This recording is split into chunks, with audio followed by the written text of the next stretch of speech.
неге Астананың баласы ғана жақсы оқу керек, менің Шымкентімде жаңа жақсы оқу керек балалары мықты деп. Біздің талабымыз бар, ақшасы жоқ, бірақ өте талантты болса, онда біз тегін алайық деген дүние бар. Ауылдан мықты жақсы бала табайық, соны ары қарай дамытайық, әлемдік деңгейге дейін шығарайық, Қазақстан үшін енді қызмет жасасын деп. Бірақ соның ішінде Зерделінің бағыты математика, себебі математика бәрінің негізі. Математикадан 400-ден 400 алды, ағылшыннан 200-ден 200 алды. Спорттан керемет шығып жатты, бірақ білім олимпиадаларынан жоқ болды. Аз болды ғой. Математика енді ертең күні логикалық бағыт болсын, қазір өз жалғыз қалған сол шыдамдылықты, төзімділікті дамытатын математика.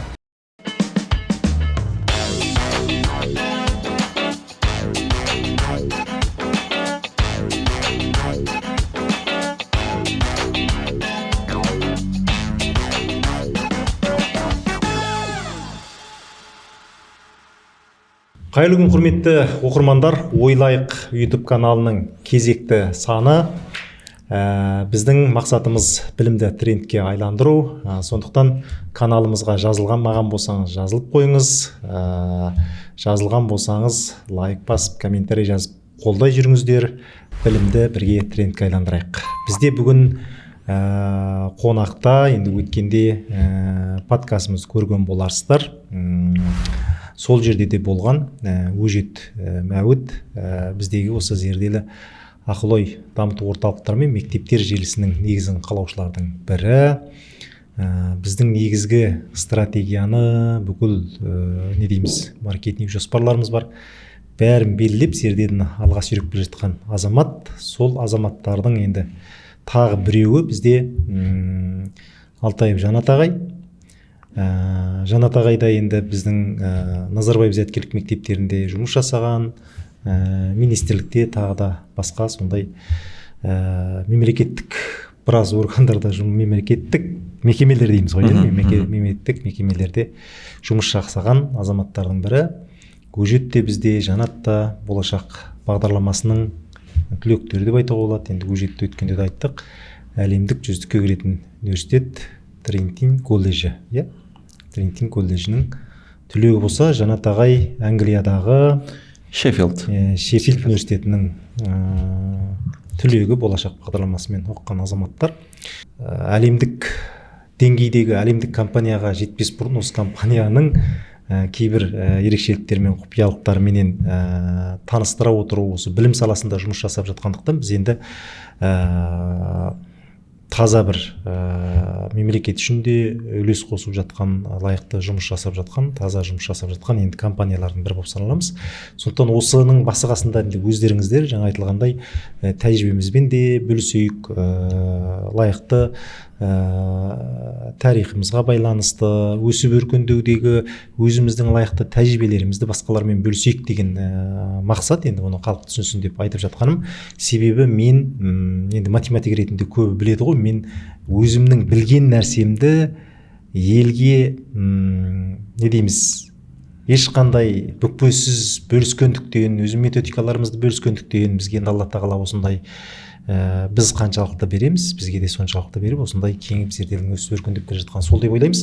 Сондықтан осы бағытта да енді себебі ол мені көбі педагог ретінде танитын болса, енді осы бизнестік ары қарайғы қалыптасу жақтарынан сіздердің де үлкен нелеріңіз бар. Сондықтан бизнес бастаймын, жаңа неғып жүрген деп жүрген азаматтар бар. Осыларға да біздің көптеген жаңағындай тәжірибелеріміз пайдасы тиюі мүмкін. Осы мақсатта деп түсінсеңіздер болады. Құрметті оқырмандар, өткенде біз Зерделінің бастапқы нелер туралы біраз нәрселерді айтып өттік. Ары қарай енді осыны бөліп жаңағындай мектептер желісін біз енді экосистема деген сол кезде де айттық жете, мысалы экосистеманы қалыптастырдық деген сияқты. Соны ары қарай енді әрбір подкасттарымызда кішкене бөліп түсіндірсек деген мақсатымыз. Бүгінгі осы мектептер, соның ішінде жеке мектептер саласы, сол жерде Зерделінің қалыптасуы туралы кішкене өзіміздің тәжірибелерімізбен бөліссек деп отырмыз. Енді Жанат ағай, бірінші сізден бастайық. Жеке мектептер бастамас бұрын біздің өзіміздің енді Қазақстандағы ең алғашқы мына дарынды балаларға арналған мектеп өзі республикалық физика математика мектебі болды ғой, Жәутік мектебі. Ол 1972 жылы мысалы енді ашылды деп жатырмыз. Одан қаншалаған мықтылар шықты.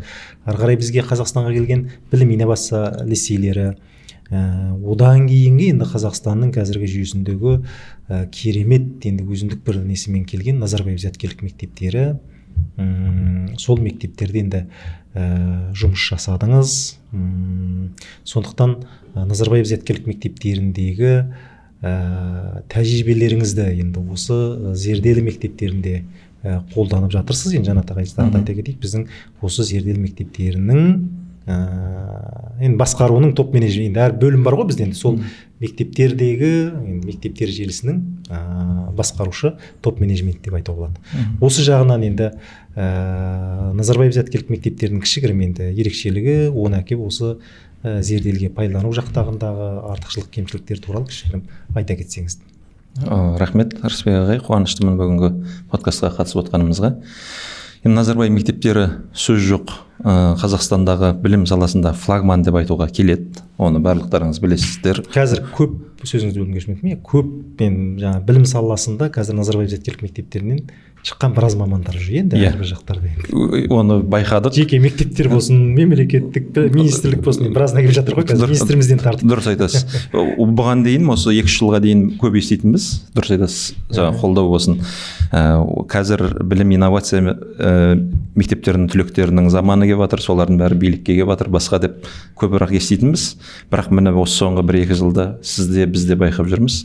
Көп мамандар Назарбаев мектептерінен де шығып жатыр. Өйткені уже 15-17 жыл болып жатыр ғой. 2008-де алғашқы негізі қаланып басталды. 2010-да ғой деймін, бірінші мектеп пайдалануға беріліп, міне уже 15 жылда ол флагманға айналды. Сөз жоқ. Неге? Оның түп төркінін білесіздер. Қазақстанға енген европалық, яғни англиялық Кембридждің системасымен дейміз ғой, жалғыз бірден бір жүйе. Ол жердегі академиялық адалдық, ол жердегі сол академиялық адалдықтарды сақтаудың принциптері, таза сіздің жақсы көретін жаңа дарындарыңызды, таланттарды таңдап алудың жүйесі бәрі өте жақсы деңгейде жолға қойылған. Сол деңгеймен жұмыс жасап, міне 15 жылдың ішінде 20-30 жыл күтпей-ақ осындай қазір елімізге абыройлы бір үлкен мекемеге, білім ордасына айналды деп айтуға болады. Енді мен сол жерде басқармасында 3,5 жыл, 4 жылдай істедім. Сосын Тараздағы мектебіне барып 1 жылдай жұмыс жасадым. Енді ол жердегі балаларға, дарынды балаларға сабақ беріп көрдім. Менің арманым сол еді. Англиядан келгеннен кейін осы Назарбаев мектептеріндегі балаларға сабақ берсем, соларға ағылшынша сабақ берсем деп армандайтын. Сөйтіп Таразға өзім барып сұранып зам директор болдым. Сонда балаларға да сабақ беріп жүріп көрдім. Шынымен мойындауымыз керек, өте ерекшеліктері көп. Оны таңдап алудың системасынан бастап, ең соңында 11-ші класстарда, 12-ші классқа келген кезде әлемдік менмін деген университеттерге Foundation деген курстар бар ғой. Солсыз да түсіруге, сон Foundation'да тапсырмай түсіретін деңгейге жеткізген үлкен программалар бар. Оның ішіндегі жаңағы әлемдік адамзат дейді, 100 кітап дейді, 100 күй дейді. Тек қана білім беру, математика, жаратылыстану бағытында емес, өздерінің жалпы ішкі үлкен жүйелері, жобалары көп негізі. Оларды мойындауымыз керек. Жақсы жолға қойылған жүйе деп ойлаймын. Енді сол жаққа, соған қарамастан енді мен сол Таразда зам директор болып жүріп, сіздерді шақырдым ғой. Екеуіңізді шақырдым. Зерделі Таразға керек деп қоймай қойдыңыз, иә? Иә, зерделі Таразға керек деп қоймай қойдым. Неге? Мен ол жерде жүріп, қарап, көріп жүрмін. Сөйтсем, ол жүйеге қойылып қойыпты. Менсіз де мен сияқты 100 шақты жігіттер, қыздар жүр екен, құдайға шүкір. Қазақтың қазір көзі ашылды, бәрі шетелден барып келді. Енді солардың бірі көріп отырсыздар, қазір Ыбырай Алтынсаринның төрайымы болып отыр, Назипа Алтынбековна. Сол кісілердің бәрі жүйесін қалыптастыруға, басқаға жұмыс жасапты. Еңбектерін мойындау керек, өте супер. Сосын мен енді не істеймін? Ұлым мен қызым өзім Назарбаев мектепте істеп жүрсем, сіздерде оқып жүр екен. Зерделді, орталығында ол кезде. Әйеліңіз бастауыштың мұғалімі дедіңіз. Әйелім бастауыштың мұғалімі, ол да сол сіздерде оқып жүр екен. Сөйтіп ол кісілерден Таразға жаңа шақырып, жаңағыдай мен осында тұрақтаймын, келіңіздер, көшіп келіңіздер десем, барлығы Астанадағы зерделіне қимайды. Ойпырмай, бұл не болды екен деп, сол кезде әйелімнен жаңағы зерделінің инстаграмасына тіркеліп қарап отырдым ғой. Сөйтіп қарап отырсам, сұмдық, ана жерден ашылып жатсыздар, мына жерден ашылып жатсыздар. Енді сапаларыңызды мен сұрамай-ақ қоямын, өйткені әйелім мұғалімдер арасында чемпион, алтын тұғыр олимпиадаңыздан республикадан 3-ші орын алып қойыпты. Ұлым Астанадан уже екінші орын алып қойыпты алтын сақа олимпиадада. Алтын сақадан. Енді нишке КТЛ-ға тапсыратын кезеңге келіп тұр. Сосын ойпырмай мына кісілер менің ұлымды да математика қабілеті жоқ, қызымды да осындай керемет қылып жіберіпті. Ана қызымның ата-аналар, мұғалімдер звонить етеді. Мына қызға не істеп жатсыздар? Соңғы 5-6 айда қатты өзгерді. Бәріміз есепті содан сұрайтын болдық дейді. Сөйтем дағыны қарасам, ол да зерде. Ол қызыңыз математикаға бейімі жоқ деп жүргенсіз? Бейімі жоқ. Енді әке балаға сыншы ғой. Әр баланың тартатын жерін білесіз. Сонда мен қызымда математика қабілеті жоғын білетінмін. Бірақ 5-6 айдан кейін мұғалімдері бүйтіп іздеп жүргеннен кейін, мына бала қайда дайындалып жатыр, достарының бәрі содан есеп сұрап жүр дегеннен кейін мен таң қалдым. Сосын сіздерді шақырдым Таразға. Сіздер сенбей кім болды бұл деп келдіңіздер. Ең соңында әйтеуір сіз ғой педагогсыз, педагогтығы үшін Назарбай мектепте үшін деп ойлаймын енді. Сеніп келген шығарсыз енді, әйелім оқып жатыр, балам оқып жатыр дегеннен кейін. Бірақ Өжекең айтты ғой кейін сөзінде. Мен ең соңында бір-ақ сөзден сендім деді ғой. Болашақпен Англиядан оқыдым деді деген сөзіңізді естігеннен кейін мен сендім деді. Сол үшін ғана келдім деді. Сол үшін енді сіздерге. Қазір қозғаймыз олай. Болды. Сөйтіп қосылдық міне. Назарбай мектептерден осылай зерделіге. Тараздан зерделіміз ашылды. Тараздан зерделіміз ашылды. Қазір орталық ретінде аштық. Қазір Құдайға шүкір үлкен 2 орталығы бар. Әр қайсында 250 балалардан оқып жүр. Және шын ниетпен басталған екен жұмысымыз деп ойлаймын. 1 жылдан кейін мектепке айналып кетті. Мектебімізде Құдайға шүкір 300 бала оқып жатыр. Және мектептегі балалар көріп жатсыздар, кез келген олимпиадаларға жан-жақты қатысып жатыр. Жақсы. Енді сол тәжірибеңізді дұрыс зерделеу үшін көп пайдаланып жатырмыз. Енді шетелден оқығаныңыз болсын, жаңағы Назарбаев зияткерлік мектебі болсын, жақсы бір әңгіме қозғалып жатыр. Енді өжеттің үнемі айтатыны ғой сол кезде. Біз ол кезде неше еді? 2021. Біз 2019-да 2018-де, иә, Шымкентпенен Алматыдан бастадық. Енді алғаш рет Астана болдық қой, енді 2014 Астанада басталдық. Қайтып 2018 сөйтіп Тараз, Шымкент пен Алматыдан ашылды. Орталық ретінде. Иә, 2000 пандемия кезінде біз жаңа онлайн оқытып бастадық. Сөйтіп өте бір керемет жаңағы пандемия кезінде енді оның да тарихы керемет, енді өткенде шет жағасын айттық. Ары қарай біз бірнеше облыстардан орталыққа ашайық деп шешім қабылдадық, иә. Сөйтіп енді 5 облысты таңдадық біз. Қарағанды, Атырау, Ақтөбе, Ақтау, Оралды Өжекең ол кезде қатты не алмады, бірақ батыстың енді біреу қалып кетпесін деп мен болмай қостым. Сосын Талдықорған болды. Талдықорған оның алдында ашық. Оның алдында ашып қойдық, иә, оның алдында біз енді майда ашып қойдық. Сөйттік те 5 орталыққа ашу үшін ол кезде Астанада енді 4 орталығымыз бар. Сол жерде өжет маған қоймай жоқ, біз ОБТ-ны бөлек бөлім ретінде шығарайық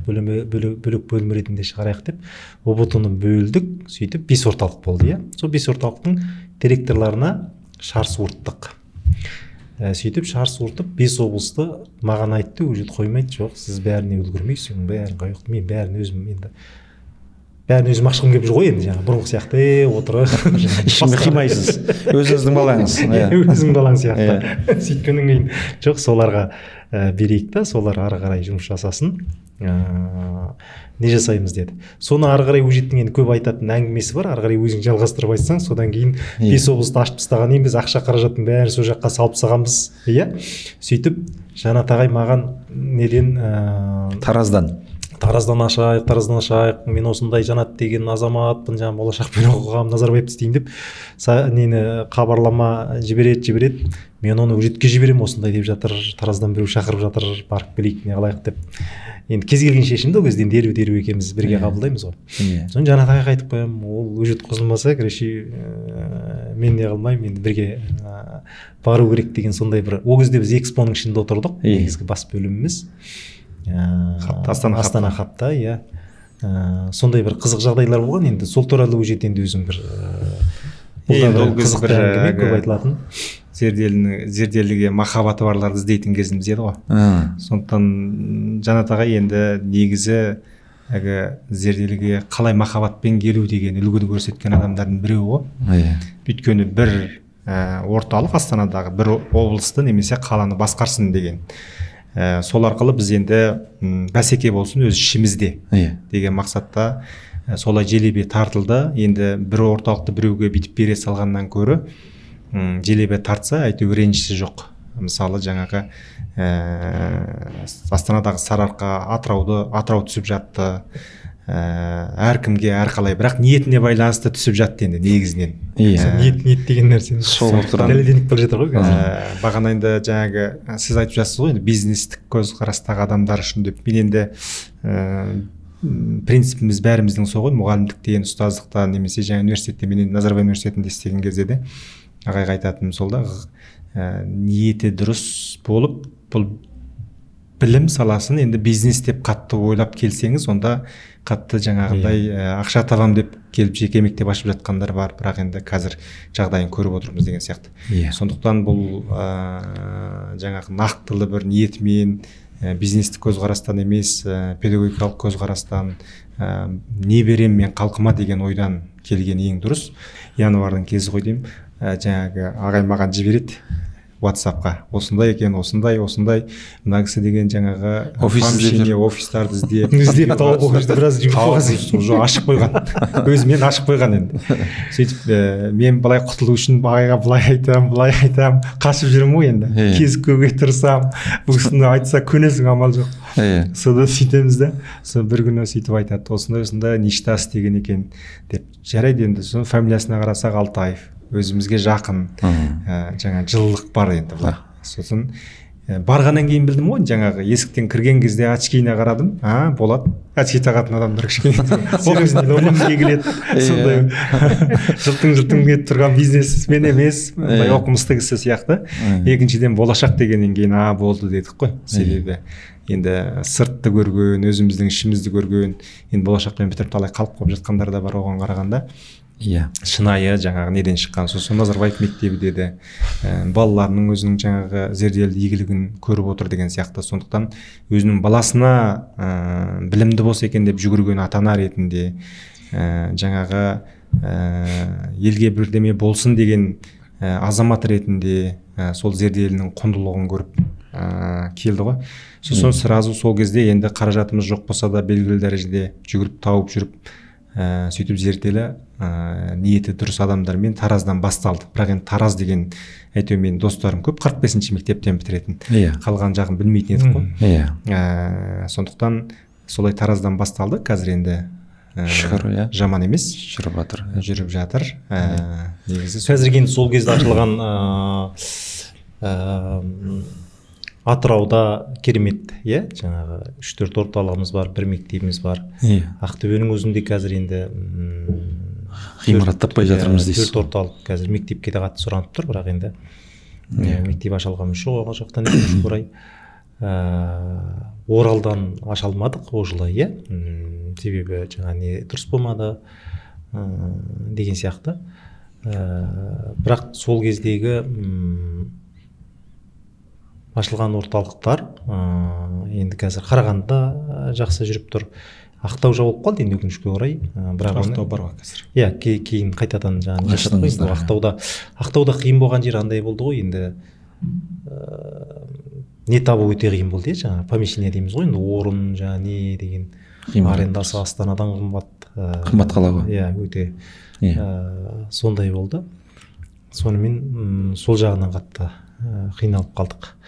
Бірақ енді сол ғой, енді біздің бір етек жайып бір кеңіп не қылған жеріміз сол жылдың өзінде жаңағы жоспарлаған Талдықорғанмен қосқанда жаңа 5 облысымыз сөйтіп Тараз қосылып кетті. 6-шы болды. 6 болды. Енді қазір бүгінгі таңда зерделі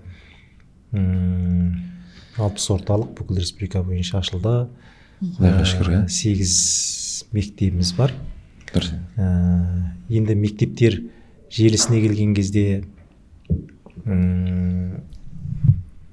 жаңада айтылып жатқандай, енді ең алғаш біз Шымкент, Астана 2 қаладан басталды. Бірақ мектептерге келуге де енді біз басқа Олармен қараған кезде енді орталық ашып сол процесстен өтіп өзіміздің оқулық кітаптарымызды жазып бір қадам жаңа ол жерде айтпақшы негізі жақын келдік. Екіншіден жаңа ниетке байланысты педагогикалық енді ең басты ұстанымымыз сол болды ғой. Енді біз бір бизнес ақша болады, жаңа неғып болады деп ойлағанымыз жоқ. Халыққа қалай қызмет етеміз, халыққа қалай пайда береміз деп сондай немен келдік. Сосын Шымкентте мектеп ашқан кезде әлі күнге дейін есімде, Жанат ағай айтады ғой, жаңа оңтүстіктегілер ол жарқырап тұрған, жаңа тойханаға үйреніп қалған. Сіздің бұл мектебіңізге ешкім келмейді. Иә, ол Шымкент үшін жаңағы жарқыратып 2-3 бассейні бар, жаңағы сондай мектеп керек деп. Расында енді басында қиналдық, оңай болған жоқ. Бала жинау, не қылу деген сияқты сондай нелермен енді Шымкенттегі мектебімізде жаңағы балабақшаға арналған енді былай мектепке несі келіп тұрған енді әдемі былай здание болды. Бірақ енді қазір Құдайға шүкір сол мектептің өзінде қазір өшіреді. Өткенде ғана барып кеттім, қаншалаған бала? 600 бала. 600 бала. Аузы мұрнынан сыймай жаңағы енді өшіретте қаншалаған балалар тұр. Сондай дәрежеге жетіп жатырмыз. Енді Астанадағы мектептерімізде сондай. Сондықтан енді осы жағынан айтыңызшы енді Жанат ағай, қазір жарқыраған здание керек па, жоқ мектеп үшін негізі не керек екен деген өзіңіз неге келдіңіз енді. Сіз енді Назарбаев зияткерлік мектептерінен келгеннен кейін маған ауыр болды. Иә, сізге сәл ауыр болды. Себебі жарқыраған ол жақта бүкіл шарт жағдай енді кейде жамандап қоймасақ та былай халыққа жақпай қаламыз енді. Назарбаев зияткерлік мектептерін мақтай берген емес енді. Қаражат шындығын айтқанда кезінде бүкіл нәрсені құрып тастауға болды ғой. Мысалы министрлікпен бір қатар не құрылып кетті шындығын айтқанда, себебі өзінің жаңағындай басқармасы бар, өзінің жаңа мектептер желісін басқаратын не бар, өзінің жаңағы оқытатын өрлеу сияқты жаңағы СПИ ма? СПМдер бар. Сондай бір үлкен не болды ғой енді. Сол жақтан келгеннен кейін кішкене. Иә, маған өте қиын болды. Шымкенттен алғашқы мектеп ашқан кезде оның басында өзіңіз жүрдіңіз. Сөйтіп мына жердің халқының менталитетін мен жақсы білемін. Ол кісілер жарқыраған жерде жүреді. Ол кісілерге білімнің сапасы қаншалықты маңызды, көпшілігі түсіне де бермейтін шығар. Бірақ сырттан көрінген кезде әдемі, тартымды мүмкіндіктері барлығы материалдық жағдай болу керек деген ойларды айттым. Сонда Өжекең маған айтқаны бар. Жәке, сіздің балдарыңыз қайда оқыды деп дейді маған. Мен айтам, Астанада осындай Бауыржан Момышұлыда бір 5-6 бала сиятын кішкентай кабинеттерде. Мен ұлым да қызым да сол жерде оқып білім алды ғой. Сол жерге сіз келдіңіз ба дейді, иә. Сол жерден кетесіз ба дейді, жоқ, мен кетпеймін деймін да. Неге дейді бұл кісі? Маған өйткені білім балаларға ұнайды, рахаттанып білім алып жатыр, сол үшін кетпеймін. Көресіз ғой, халыққа қазір түсіндіре алсақ, бүкіл халық дәл сіз сияқты болады, сондай адамдар табылады, шынайы білімді кез келген адам іздеп келеді деп айтқаныңыз бар, есіңізде ғой. Енді оған дейін жарайды, ол болады, ол үшін дәлелдеуіміз керек, уақыт кетеді ғой деп шырылдаймын ғой. Мына жерде біз жаңағы артқа кетеміз, тиімсіз болып қалуы мүмкін қаржылық жағдайынан деймін де. Солай шырылдағаным бар, бірақ енді қазір Аллаға шүкір жағдай мүлдем өзгерді. Шымкентте қазір 132 жеке мектеп бар. Менің 132 мектептің ішінде білесіздер, өте әжептәуір қалталы азаматтардың әдемі жарқыратып салған мектептері бар. Шын мәнісінде шынайы білім бере алатын, талпынып жүрген, өздері педагог ретінде шыққан азаматтар да бар, бірақ олар санаулы ғана да.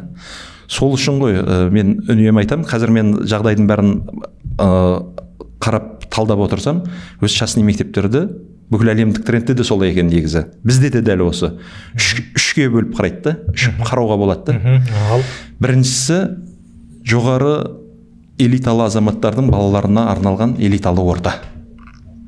О жерде білімнің сапасы, басқасы қаншалықты маңызды. Байларға арналған дейікші бірінші. Бірінші байларға дейік, сіздерге жалпы халыққа түсінікті болу үшін жарайды. О жерде сапа басқа қаншалықты болып жатыр білмеймін, бірақ орта әдемі, сол ортаның деңгейіндегі азаматтар, солардың балалары бірін-бірімен өмір сүруге өте жақсы жағдайлары жасалынған. Екіншісі, жаңағыдай Шымкентте, Алматыда бізде көп частный мектептер өте көп. Заманның талабына қарай түлкі болса тазы боп шал дейді ғой. Сол сияқты мынау 2016-лардан бастап мемлекет жеке мектептерге қаржыландыру, жан басына шаққанда қаржыландыру дегенді бөле бастады. Сол кезде жаңағыдай түлкі болып, тазы болып, түлкіні тазымен шалғысы келген көптеген адамдар, мына мемлекет ақша беріп жатыр екен, осыны ұстап қалайық деп ашқан сияқты көпшілігі. Өйткені ол жақта былай керемет сапа да жоқ, басқа да жоқ, ғимараттары да сәйкес емес, мұғалімдерін де заржылатып, кешегі үлкен осы ағарту саласында жүрген азаматтарды айтып жатыр. Олар жаз кезінде мысалы мынандай отпускной бермей қояды екен, басқа қылмай қояды екен, мектептің дамуына қаржы салмайды екен дейді. Олардың бастағы мақсат солай болды деп ойлаймын. Сол мемлекеттен бөлген ақшаны әйтеуір игеріп қалсақ, пайдаланып қалсақ, тем более мына ковид келді, тойханалардың бәрі жабылды. Соны тез арада былай игеріп, мектеп қылып жасап, бизнеске айналдырғысы келді. Мектептерді сөзіңіз бөлін, қазір жалғастырасыз. Қолдау үшін өзі мемлекеттен екі түрлі қаражат бөлінді ғой, біреуі жаңағы строительство, жаңағы ғимарат салған үшін, немесе реконструкция жасаған үшін, өзгерткен үшін, ол енді ананың жартысындай болады. Басқа енді не болса оған бермейді. Ол мектепке, ал сосын жан басына қаржыландыру қала басына беріледі. Өкінішке орай көбі сонда тойханаларды реконструкция жасады ғой.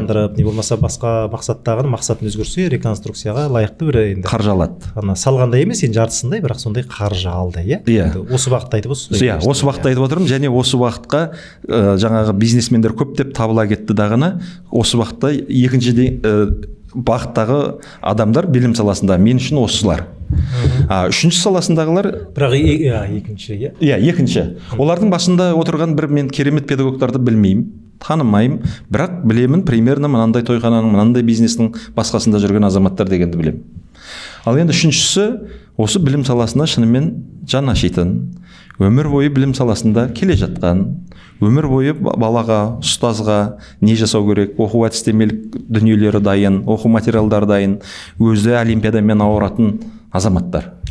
Мысалы, мен Ниште жүрдім, Ништен кейін көрдіңіз, Шымкентке барсақ та, басқа барсақ та, мені кез келген жерден сіз бізге келесіз ба, директор боласыз ба, бір нәрсе деген ұсыныс түседі. Мен айтам, мен кешіресіздер, ешкіммен жұмыс жасай алмаймын. Мүмкін бұл кісілерде Рысбек ағайда қаржы жоқ шығар, мүмкін бұл кісі педагог емес шығар, бірақ мен түрінен де, болмысынан да, жан дүниесінен де көрем, бұл кісі педагог. Педагог 20 жылдан бері, 25 жыл тұғын ол кезде алғашқы танысқанымызда, 25 жылдан бері педагог. Бүкіл жұрттар жасай алмай жатқан алтын сақа, алтын тұғыр бір емес, республика танымалы 2-3 олимпиаданың бәрінің авторы. Мен осы кісінің қасында жүре берейін, Құдайға шүкір өлетін жағдайда емеспіз, зато бұл кісілермен дамуға болады деген потенциалды көре аламын. Мына үшінші бағыттағы азаматтар осылай білім саласында өз ғұмырын арнап, шынайы өзі де, өзгені де үлгі болатын азаматтар, осы мектеп саласындағы үшінші санаттағы азаматтар осылар. Және негізгі санаттағылар осылар болу керек, осылар даму керек деп ойлаймын. Жаңағы сөзіңіз аузыңызда бір қазір енді жеке мектептердің көбі ашылып алғаннан кейін кадр мәселесі өте қиын ғой, Кадр мәселесі өте қиын. Оның тағы бір несі, мектептен де бүйтіп керемет қылып сабағаннан кейін, ақысын лайықты қойып алғаннан кейін директор шақыру үшін жаңа миллиондап ақша береді. Мынағанша келесің дейді. Енді біздің принциптеріміздің бірі, енді Өжет Арғай өзің жалғастырып не алсаң, көп қатты ақша қоймау керек деген нәрсені принципті қойдық қой, себебі өзінің потенциалын өзі жаңа мүмкіндігін жасасын, қаншалықты жасай алады, сонша жасасын деген. Енді сол Жанат ағайдың да басында бар деп ойлаймын, жаңа ниет деген нәрседен содан шығып тұр ғой. Енді бізге бір ниетімен, жаңа несімен келетін азаматтар болсын деген, ақшаға қойылған ниет ол ешқашан ары қарай жетістікке жете алмайды екен. Біздің зерделіңде жаңа басталған нәрсесі бүгінгі жеткен сол ғой. Жаңағы алғаш жаңа Қабанбай 40 подвальный помещениеден бүйтіп енді сокольный этаждан бастадық. Бірақ сол жерде қызық болатын, жаңағы біз оқушыларды оқытып өзіміз машинамыз жоқ қой енді ол кезде бәріміз жаяу жүреміз, не қыламыз, Әрнағай бар, мен бар, Нұрғали бар деген сияқты. Неден шыққан кезде ана балаларды дәу джиптер келіп күтіп тұр еді. Соларменен алып кетеді. Содан кейін ана бір кісілер таңқалады, Әрнағайда машина жоқ па деп таңқалады. Жаяу жүре ме? Иә, жаяу жүреді. Сіз жаяу жүресіз бе дейді. Иә, мен жаяу жүремін. Таңқалады ана кісілер, сене алмайды да анандай. Енді ол кезде мұғалімдердің айлығы жаңа не деген сияқты нәрсенің бәрі көп болды ғой. Бірақ жаңа сияқты ниеттес адамдар ол жақта да жиналды. Кейін өжеттерге келгеннен енді өжетпен сол ниеттес қаншалаған адам келді. Өздеріңіз келдіңіздер. Сол кезде алғашында да енді сізден жаңа Назарбаев зияткерлік мектебіндегі айлығымды сұрамай ақ қойыңыз. Осыны келісіп алайық. Осыны айтып алайық. Жаңа айтып отыр ғой Рысбек ағай. Енді сіздер жаңағы ішінде бизнес процестерді деп айтып отырсыз ғой. Мен оған келіспеймін. Біздің шынайы ниетіміз бірінші бизнес ретінде қараған жоқпыз бұған. Иә, сол болып тұр ғой. Иә, сіз мені алғаш шақырған кезде тіпті сіз үшеуміз айлық туралы сөйлесуге ұялдық. Маған примерно өмір сүруім үшін осыншама зарплата бере аласыз ба деп мен өзім айттым. Иә. Сіздер нақты мынандай деп айтқан жоқсыздар, мен мынандай деген жоқпын. Жоқ, сосын мен сұрадым ғой, енді бұл кісі ұят бола ма деп мен неғып тұрмын. Сол кезде сіз енді ұятыңыз бар екенін белгілеп қойын. Мен енді ол жақтағын айтпай қойын, оны да сіздер бере алмайсыздар, жаңадан ашып жасыздар деп айттым. Өйткені ол айтуға түрткі болған себеп жаңағыдай. Назарбаев мектептің жүйесі қалыптасқан, Құдайға шүкір дамыған, мықты екен, жақсы екен. Енді осындай нәрсені мен айтамын ғой үнемі. Бір емес, екі емес, менде 4-5 дипломым бар азаматпын деймін ғой. Мен енді неге бір нәрсе істемеске деген бірінші ой. Екінші ой, ұлым да қызым да бәрі керемет нәтижеге жетіп жатыр. Мынау деген үлкен бір жаңадан пайда болып кеткен дүние ғой. Біздің математика, логика қазақтың балаларына жетпей жатыр ғой. Осыны мүмкін мен ашсам, Таразға бір жақсылық жасағаным болады. Әрі шынымен қазақта жоқ нәрседен дамып жатқаны ғой деген ой болды ғой. Сол үшін жаңағы бағасына келіскен жоқпыз, бизнес деп қараған жоқпыз. Сіз екеуміз біздер педагог ретінде сөйлестік деп ойлаймын. Мен болашақ бұны оқығандарды бір жақсы көретінім сол.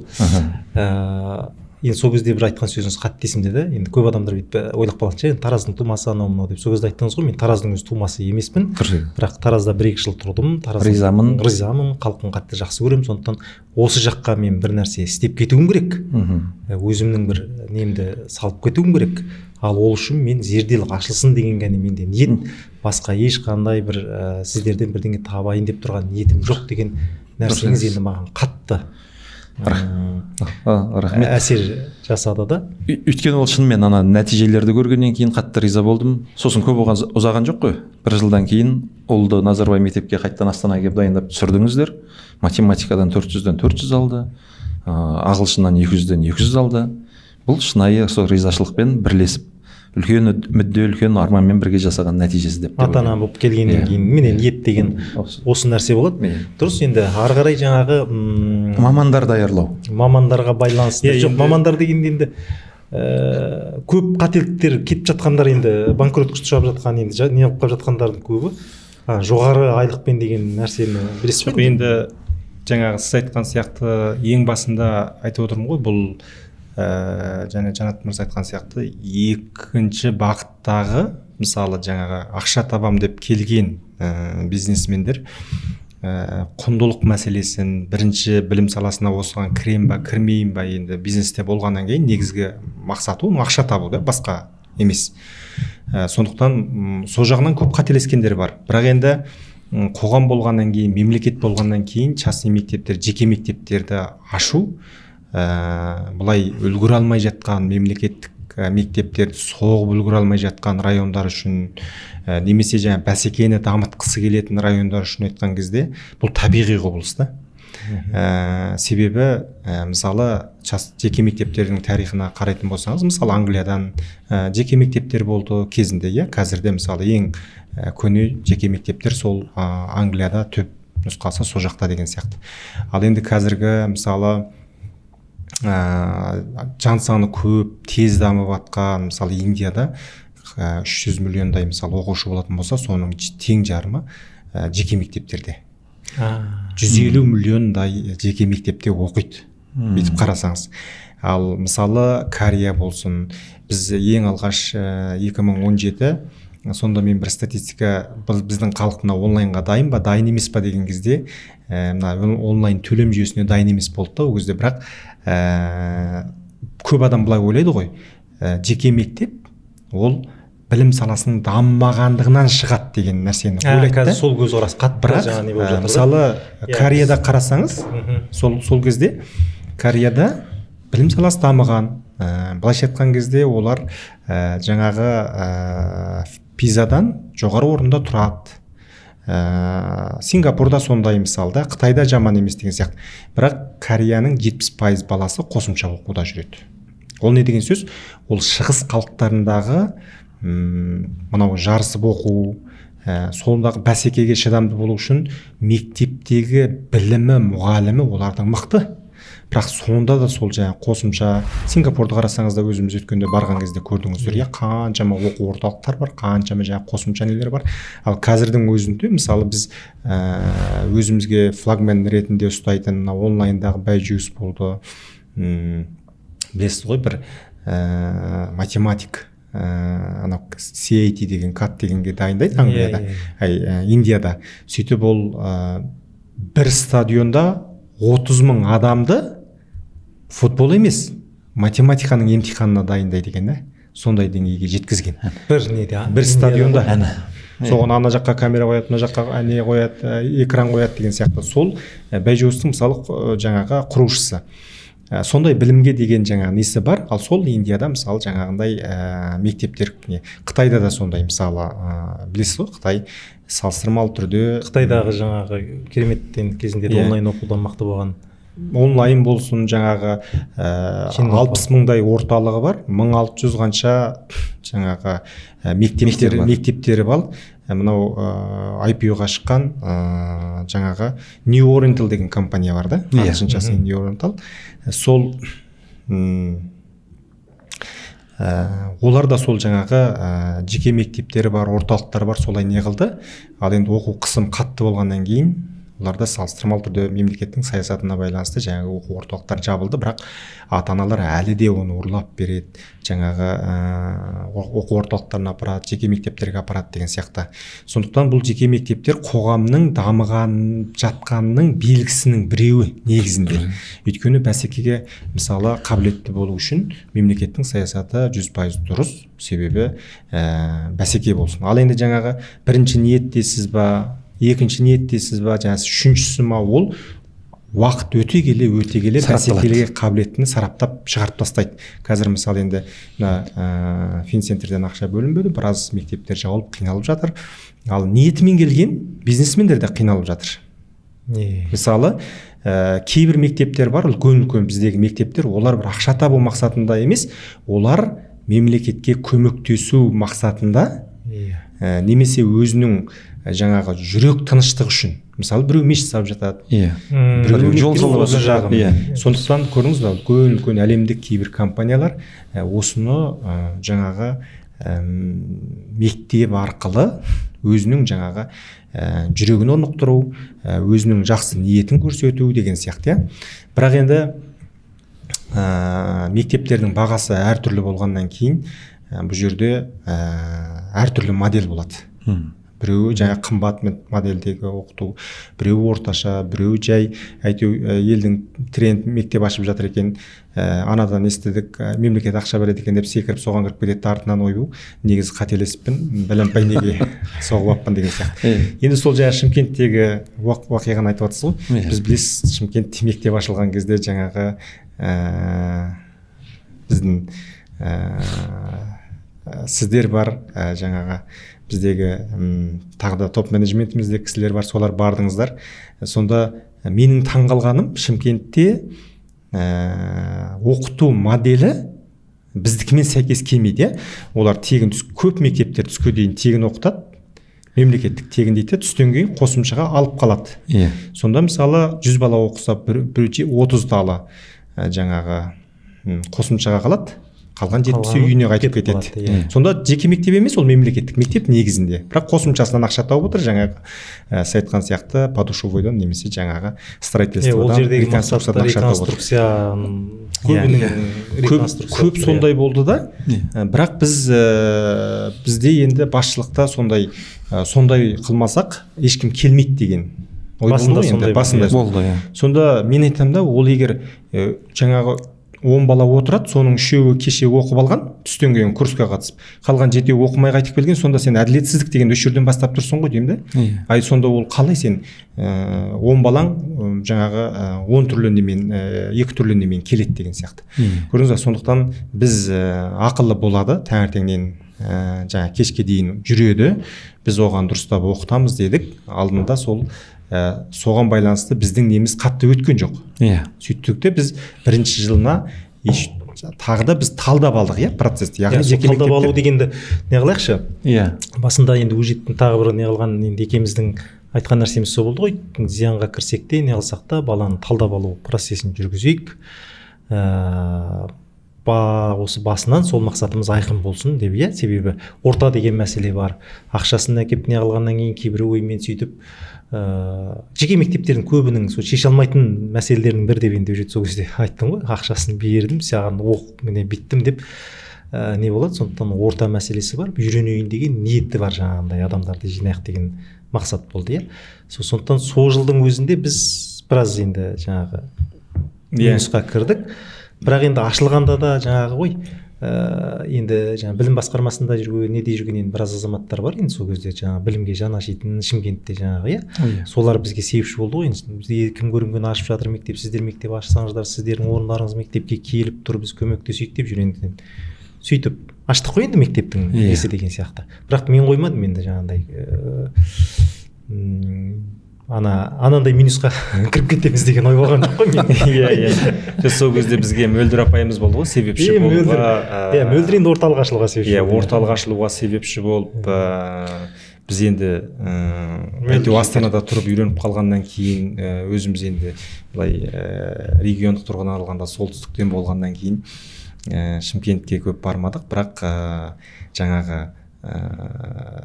Мөлдір апайымыз міне бізде ата-ана болды ғой енді. Осындай неге Астананың баласы ғана жақсы оқу керек, менің Шымкентімде жаңа жақсы оқу керек, балалары мықты деп біз енді олимпиадалардан көреміз. Сосын жаңағы енді оңтүстік жақтың балалары еңбекқорлық бол, ең басты несі, адам көптіктен конкуренция бар. О жақтан ашылатын болса, жаңағы тез, халықты тезірек жаңа білімге баулай алсақ, онсыз енді білімге спорттан керемет шығып жатты, бірақ білім олимпиадаларынан жоқ болды, аз болды ғой. Сөйтіп соған байланысты Шымкентте біз басында ашылдық та, бірақ расында біздің ең үлкен минусқа кіргеніміз сол Шымкент болды. Бірінші жылында жаңа өзіңіз білесіз ғой, сөйтіп біз талдап аламыз дедік та. Талдап алу дегенде енді бұл жерде жақсы оқитын талдап алу емес, біздің емтихандарымыз логикасына қараймыз ғой. Былайша айтқан кезде ол 2-ге оқып тұрған болуы мүмкін, 3-ге оқып тұрған болуы мүмкін, бірақ басқаша ойлайтын, енді біздің зерделінің өзі құрылғандағы мақсаты сол ғой. Андай талантты балаларды іздеу, соны дайындау, соны ары қарай потенциалын ашу деген сияқты. Сол кезде жаңағы 74 баламен ғана бастадық, бірақ енді 300 бала болмаса қалғаны бірақ минус деген сияқты. Енді жаңа айтып отырған айлық мәселесі, кадр мәселесіне, біз директорларға жаңа махаббатымен келген кісілерге жақсы махаббатың болатын болса, мына ақшаға шыдайсың, және оның игілігін кейін көресің. 1 жылдан кейін, 2 жылдан кейін, 3 жылдан кейін деген. Сонда бізде мысалы кейбір мұғалімдікке 800 мың алып жүріп, 350 мыңға түсіп қалған директорларымыз болды ғой. Таң қалып 1 жылдан кейін, мен деген 1 жыл істесем 8 миллион алатын едім, қазір 3 миллион, 4 миллион ғана алам, директор болмаймын деген де директорларымыз болды мысалы. Бірақ басты мақсатымыз мұғалімдердің айлығын жоғары, енді кейбір орталықтар бар, кейбір мектептер бар, барынша мұғалімнен не жасауға тырысып, бірақ онда мықты кадр тарта алмайсың. Ал директор ретінде, соның жаңа басқарушысы ретінде ол сезіну керек. Және ол сол арқылы ақырындап мектепті жаңа финанстық несін түсіну керек деген сияқты. Сөйтіп Шымкентте 74-пенен бастап жаңа 54 миллион минусқа бірінші жылға шыға келдік. Сөйтеміз де бізде енді донор орталықтар ғой. Орталықтарымыз әйтеу салыстырмалы түрде жан-жақта орталықтар бар. Астананың орталықтары бар, сөйтіп қаржыландырамыз. Сондықтан мектеп саласында ақша табам деп келген, енді міне біз Шымкент ашылғалы қанша? жылдан асты. 3 жылдан асты. Астананың мектебі 2 жылдан асты. Астанада 2 мектебіміз бар. Тараз қаласында аштық. Жезқазғанда, Атырауда барлығы 1-ші, 2-ші, 3-ші жылдарында. Астанада 3 жылдан асты. Ашты, иә. Минуста, біріншіде минуста болды. Енді плюсқа шығып ақырындап өзі. Бірақ плюсқа шықса да бір ойбай дейтіндей, бұл бизнес емес екен. Оны шынайы біз көрдік қой. Басында біз бір бизнесмендерді тартқан кезде, болмаса мектеп салып берші деген кезде ақшасын көрсетіп, мемлекеттен мынандай түседі, анандай түседі деп. Сосын қазір мен бизнесмендерге егер бару керек болсын, ұялатын болдым же ана. Дұрыс айтасың, мен де осыны айтайын деп отырмын. Сізге мынандай мемлекеттен түседі, мынандай дегенмен оның рискі жоғары. Сондықтан енді частный мектептердің бәрі жаман деп айтуға болмайды. Сондай ниетімен істеп жатқандар бар, сондай қиыншылықта істеп жатқандар бар. Байқамай кіріп кетті, ақшасын салды. Бірақ ол немене, оның ешқандай қателігі жоқ. Сондықтан ол мемлекеттің жаңағы саясатына бірге жүрді. Енді олардың да сөйтіп бастап қойған. Енді шегін жаба салайын десе, ол қаншама ақшасын салып тастаған. Мысалы жаңа Шымкентте қаншама частный мектептер бар. Олар соншама ақшасын салып, енді кішкене болса да әйтеу игілігін көрем ғой, бірдеме деп жатқан кезде жаңағы қаржы түспей жатыр, немесе мынандай болып жатыр деген сияқты көп сандысы бәсекеге қабілетті болу үшін жан таласады. Ол басқа бизнестен кесе де сондай да. Сондықтан біз байқағанымыз, мектептер енді бір вау деп бір ақша табатын емес.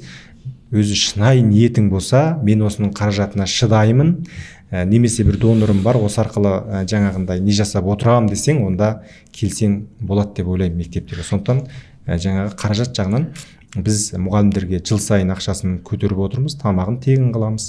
Жаңағы енді Зерделінің концепцияларында ондай нәрселер бар ғой. Мектептің жүрегі ол ұстаздың жағдайын жасамасаң, қазір енді конкуренция бар. Мемлекеттік мектепке кете салады, түстен бұрын сода оқиды, түстен кейін тағы бір мектепке істей береді деген сияқты. Сондықтан сол жаңағы таңдап алуға қатысты айтайын. Бұл жерде ана жаңағы айтып отырғанымыз сол директорлардікі ғой. Енді миллиондап, мысалы Жанат ағай айтты, біз мынанша деп тартып жатсақ, енді 1,5 миллион беремін деп шақырғанда сол кезде де болды ғой. 2 миллион, 1,5 миллион айлық беремін деген жаңағы соны айтып жатқаным. Қазір енді бонустық система дегенді қойдық, трактаклат мынау деп қойдық, бірақ 2 жыл оған жету үшін де енді еңбектенді деген басты принцип сол ғой.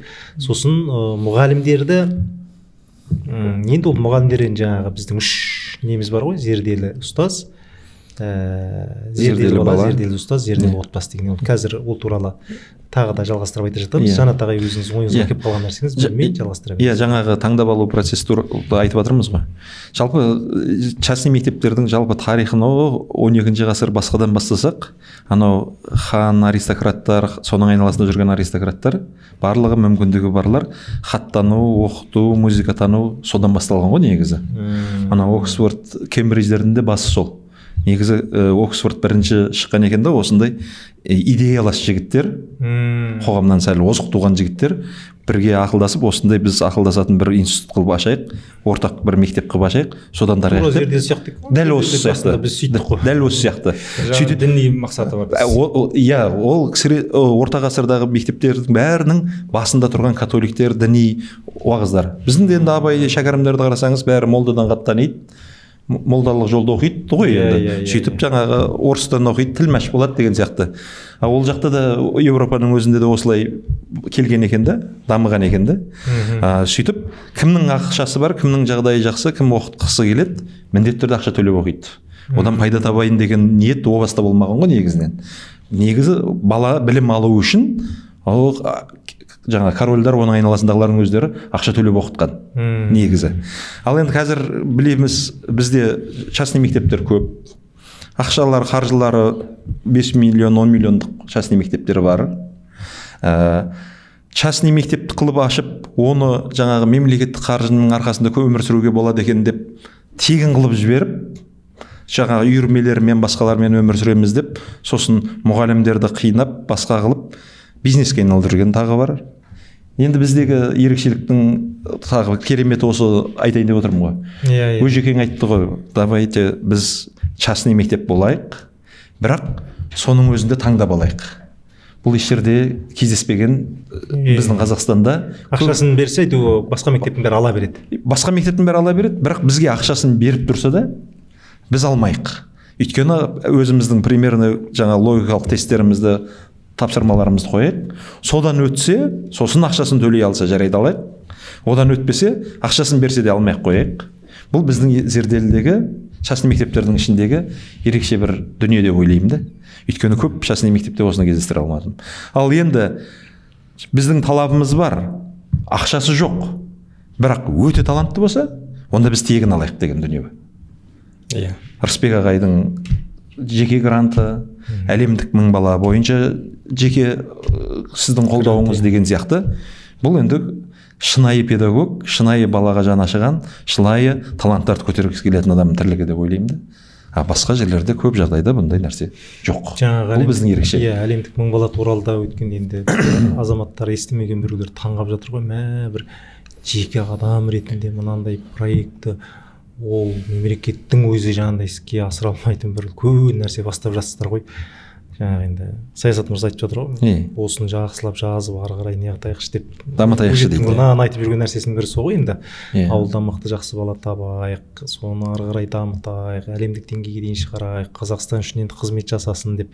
Бұл енді алғаш рет біз директорлар менен мұғалімдер, педагогтарды ең алғаш шетелге шығарып Дубайға апарған кезде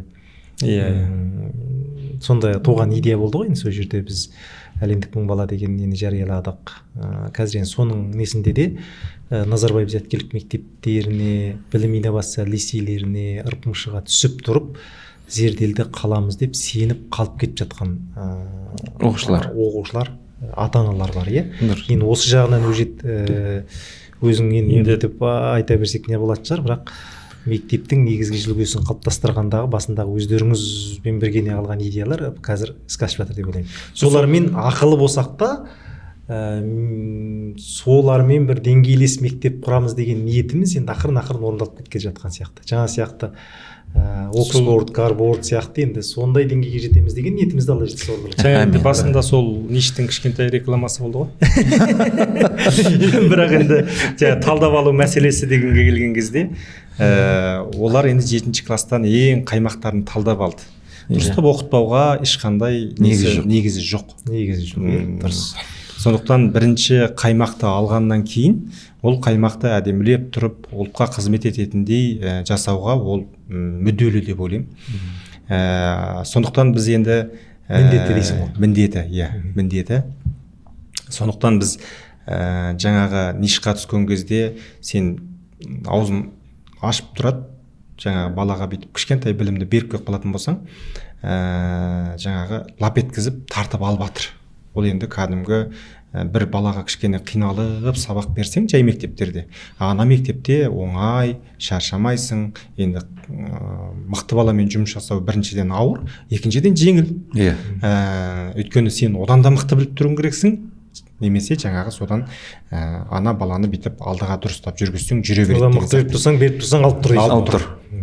Енді бұл мәселеге келген кезде жаңағы Назарбаев зияткерлік мектептеріне деген бір қызғанышымыз да болды ғой.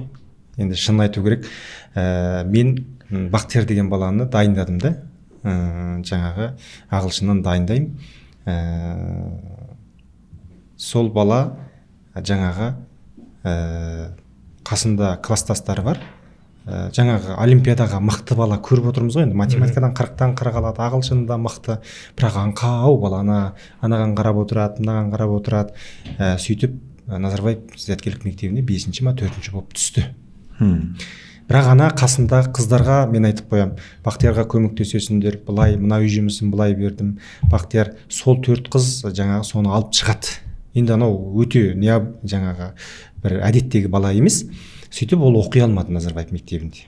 Неге? Себебі оларға қандай бала керек? Жаңағы өзін өзі алып жүретін, одан кейін олимпиадаларды қатты не жасамайды, Кембридждің бағдарламасы енді шын айту керек, кейбір жақтарынан ортақтанған бағдарлама емес. Сондықтан былай қарап отырсаң, өзіндік минустары да бар да. Енді сіз мақтасаңыз, мен кішкене несін айтайын. Сөйтеміз да енді академиялық адалдық дегенге келген кезде өте керемет. Оны біздің Қазақстандағы ешқандай мектепте жоқ деп айтуға болады.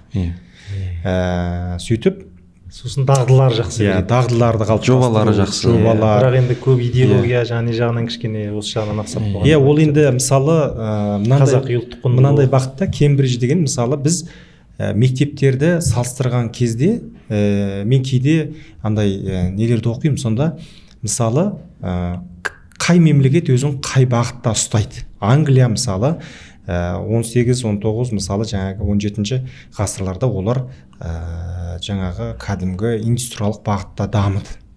Бұл машинасы тапқырланды, өте әлемге шықты, сөйтті да бүкіл әлемді өзінің жаңа несі ретінде жаулай бастады.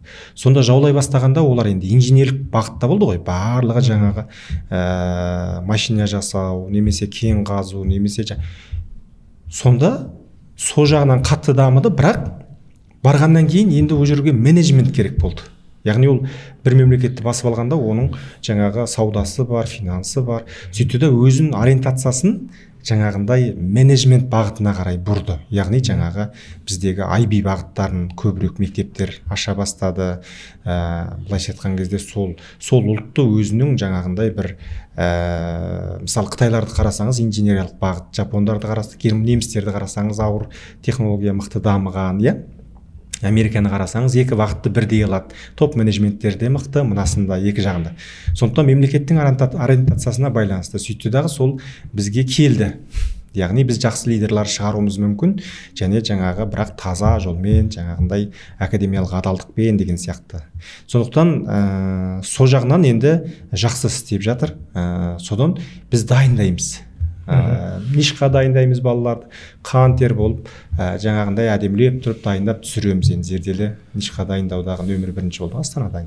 Сосын үш баланың екеуі біздікі болды. Иә, сол бойынша. Енді КТЛ-дердің бағыты, биылдардың бағыты енді түсінікті. Ол кісілерде тәрбие жақсы, бірақ олимпиадаға көбірек көңіл бөледі де, ары қарай мықты оқып жағы жағы екен болып қалады. Мықты оқып жатқан балаларды жаңағы әлемдік баланы әлемдік рингқа жібермей кейде ішің ашиды, алып қалып жатады. Оны жаңағы өзінің жаңағы мұғалімдігіне алып қалып жатады, тәрбиешілігін алып қалып жатады деген сияқты. Бірақ ол негізі Гарвардтың, немесе негізі Америкадағы Apple компаниясының адамы да. Сондықтан біз зерделінің жаңағы концепциясын құрған кезде кейбір жақсы жақтарын алсақ, осыларға қызғанышпен қарадық, қызыға қарадық, не деген керемет деп. Сондықтан біздің ниетіміз жаңағы бір осындай альтернативті түрде қазақилық тәрбиесі бар, сосын бір өзіндік ұстанымы бар, олимпиаданы да жақсы дайындайтын, академиялық адалдықты да ұстайтын, осындай бір өзін өзі қаржыландырып жаңағы осындай былайша айтқан кезде ата-анасы баласын оқытам деген ата-аналардың несінен құралған болса деген оймен бастадық қой. Сосын бір қызық айтайын, енді сіздер де естіп біліпсіздер ғой. Мысалы сол нені зерделі ашылған кезде мен өз баламды жеке мектепке бердім. Енді атын айтпай-ақ қояйын. Ол енді Ирландияда туылды, сондықтан ағылшын мектебіне бердім. Көрейін Кембриджский бағдарлама қалай жаңағындай негізі шетелдің бағдарламасы қалай деп сөйтем да сол жаңағы қымбат мектеп, айына 700 мың төлеймін, шыдап төледім. Өйткені ол ішін көргім келді, не қандай несі бар, адамдар не үшін береді екен деген сияқты. Сонда жаңағы көп адам орта үшін мысалы мына Жанат ағайдың баласы мен менің балам оқысын, кейін класстас болады деген кейбір идеялар да бар. Кейбіреулер қымбат болса жаңағы жақсы болады деген ой бар. Кейбіреулер енді жаңағындай деген сияқты. Сол кезде қабылдау дегеннен шығады ғой, тестпен қабылдау деген. Сонда математикадан 15-тен 15 алды да ағылшыннан 0 алды. Жоқ қой енді. Ағылшын жоқ, 2-ші классқа кіріп жатыр. Содан қабылдап алды да, қате ағылшынша кішкене үйрет. Ой, жоқ, лесіп кетеді. Математика жақсы екен. Лестіріп аламыз деді. Анды былай қабылдауы, былайша айтқанда фейковый дейді ғой бір. Әйтеу формалды нәрсе. Сөйтіп кіреді. Кіргеннен кейін енді барлығы жаңағы жағдай жақсылардың балалары тыныш ұстап отырса болды. Мен баладан сұраймын қалай десем, 4-4-ке қосуды үйреніп жатыр, ой, жаңағы. Бірақ енді ана бағдарламалары, лидерлік бағыттары жақсы. Бірақ енді біздің бағытымыз математика болғаннан, математика дұрыс өтілмесе біз мектептен үлгі шығара саламыз ғой өзі. Шыдамай қаламыз. Шыдамай қаламыз да. сөйтіп математиканы дұрыс үйретпегеннен кейін көңілім толмайды. Барып айтамын да, бірақ біздің бағдарламамыз осындай, шетелдің бағдарламасы осындай дейді. Сол бойынша жаңа сөйтіп енді ана ұлдан сұраймын, ой тупой бәрі мен ақылдымын дейді. Сөйтіп мен мықтымын дейді, мен мықтымын дейді. Сосын шыдай алмай келесі жылында бәрін көріп болғаннан кейін енді жақсы, мен келесі жылы біздің өзіміздің зерделік алып келемін. Ашылды, иә. Соны зерделік алып келемін да, біздің зерделінің балаларының арасында анау жаңағы есепті елдер 10 есеп шығарса, анау 5 есеп шығарады. Бәрі болдық ағай, біз болдық дегенде анау шыдай алмай қалады. Ана лидер болып жүрген бала ғой ана жақта. Сөйтеді, шыдай алмайды. Сосын ағайға жаңа жылайды, аналар тоқтай тұрсын. Мен сосын үйге келгенін айтамын. Сен лидер болмақ. Иә, лидер болмай-ақ қой, ортасы болып жүрсең болды. Осындай деп сөйтіп кейін тырмысып жаңағы жақсы болып кетті. Бірақ сонда да көрдіңіз ба? Басты нәрсе орта да. Иә. Тырмысатын орта. Намыстанатын орта. Бірмен бірі жаңа жақсы жағын үйренетін орта болды ғой. Сондықтан біз тестпен қабылдаған кезде де балалардың логикасына бірінші нәрсе қарадық. Екінші нәрсе, ата-ана оқытам деген ниетті болып тұрса, оның басты мақсаты ол жерге орта қалыптастырайын, анау жағдай жақсылармен жүрсін деген нәрсе емес. Бастысы менің баламда тырыссын, бірге жүрсін деген. Сондықтан ол екінші нәрсе болды. Үшінші нәрсе жаңағы біз бағасын жоғары қоя алмаймыз, себебі егер үйтетін болсақ, біз жаңағындай белгілі дәрежеде көп адамдарға өзіміз жаңағы қолжетімді болмай қаламыз. Сондықтан біз бағаны көп көтермейміз. Бірақ сол бағадан грант бердік, 50% скидка бердік, 30% скидка бердік, сол бойынша қабылдап алдық. Енді қазір сол талдау бойынша да болғандықтан, мысалы Астана қаласында шын айтқанда кей класстарымызға 70 адам бір орынға таласып тұр, орын жоқ. Иә. Мысалы. Сондықтан сондай болғандықтан ата-аналарға да айтамыз, біздің басты мақсатымыз сіздің ақшаңызды емес, балаға оқытам деген ниетіңіз болса, баланың логикасы болса, біз уже алдыға жақсап шығарамыз. Ал сіз балама инвестиция салам, осындай деген болсаңыз, бізде қымбатта емес, орташа бақы. Сол бойынша жаңағындай не жасаймыз деп. Сондықтан сол бағыттар болды. Онан кейін енді мектепті болғаннан кейін орталық сияқты емес, ол жерде бір өзіндік бір тәрбие бағыты болу керек, өзіндік бір жаңағы миссиясы болу керек, өзіндік бір құндылық болу керек деген сияқты. Сол бойынша енді Жанат аға екеуміз көп әңгімелесетінбіз, аэропортта, самолетте келе жатып та ұйқы бермейді бұл кісі. Қалай істейміз? Ойының бәрі өте керемет. Мен ана неште істеп шықтым ғой, примерно көрем. Сосын қызым білесіз, 3 жыл 4 жыл КТЛ-да оқыттық қой. 7-ден 10 классқа дейін. Кеше 10 класстың жартысында өзіміздің хайскулға ауыстырып алдым. Шығарып алып келдіңіз, алып келіп зерделі хайскулға бердім. Нағыз патрульсіз ғой. Енді сол жердегі дүниелердің бәрін білемін примерно. Өжекеңнің айтып отырғанын жақсы түсінемін. Мысалы, бұл кісі зерделі бала дегенді жасайық. Концепциясы осылай болсын. Зерделі бала қазақтың қара домалақ баласы негізі. Бірақ әрі кітап оқитын тұрақты мінезі бар, әр нәрсеге былай жылжып кетпейтін. Кез келген нәрсенің бәрі қазір TikTokқа, YouTubeқа, бір нәрсеге, Facebookқа жеңіл кіріп кетіп, жеңіл ойнап кетеді ғой. И сонда айтылып жатқан дүниелерге тез ілесіп кетеді. Өйткені олар кітап оқымаудан шығады. Бұл кісілер жаңа ақылдасып, самолетта миды жейді, айтады жаңа. Сонда кітап оқытсақ деп, міне Құдайға шүкір қазір зерделі классик деген жоба кірді. Бүкіл сыныпта балалардың бәрі 10 минут, 15 минут күнделікті кітабын оқып отыр. Сосын оны айтып берсе айтып береді, сосын және не ой түйді соны күнделік қылып жазып келіп отырады. Осыны арнайы маманды шақырдып бұл кісі соңына жеткізді.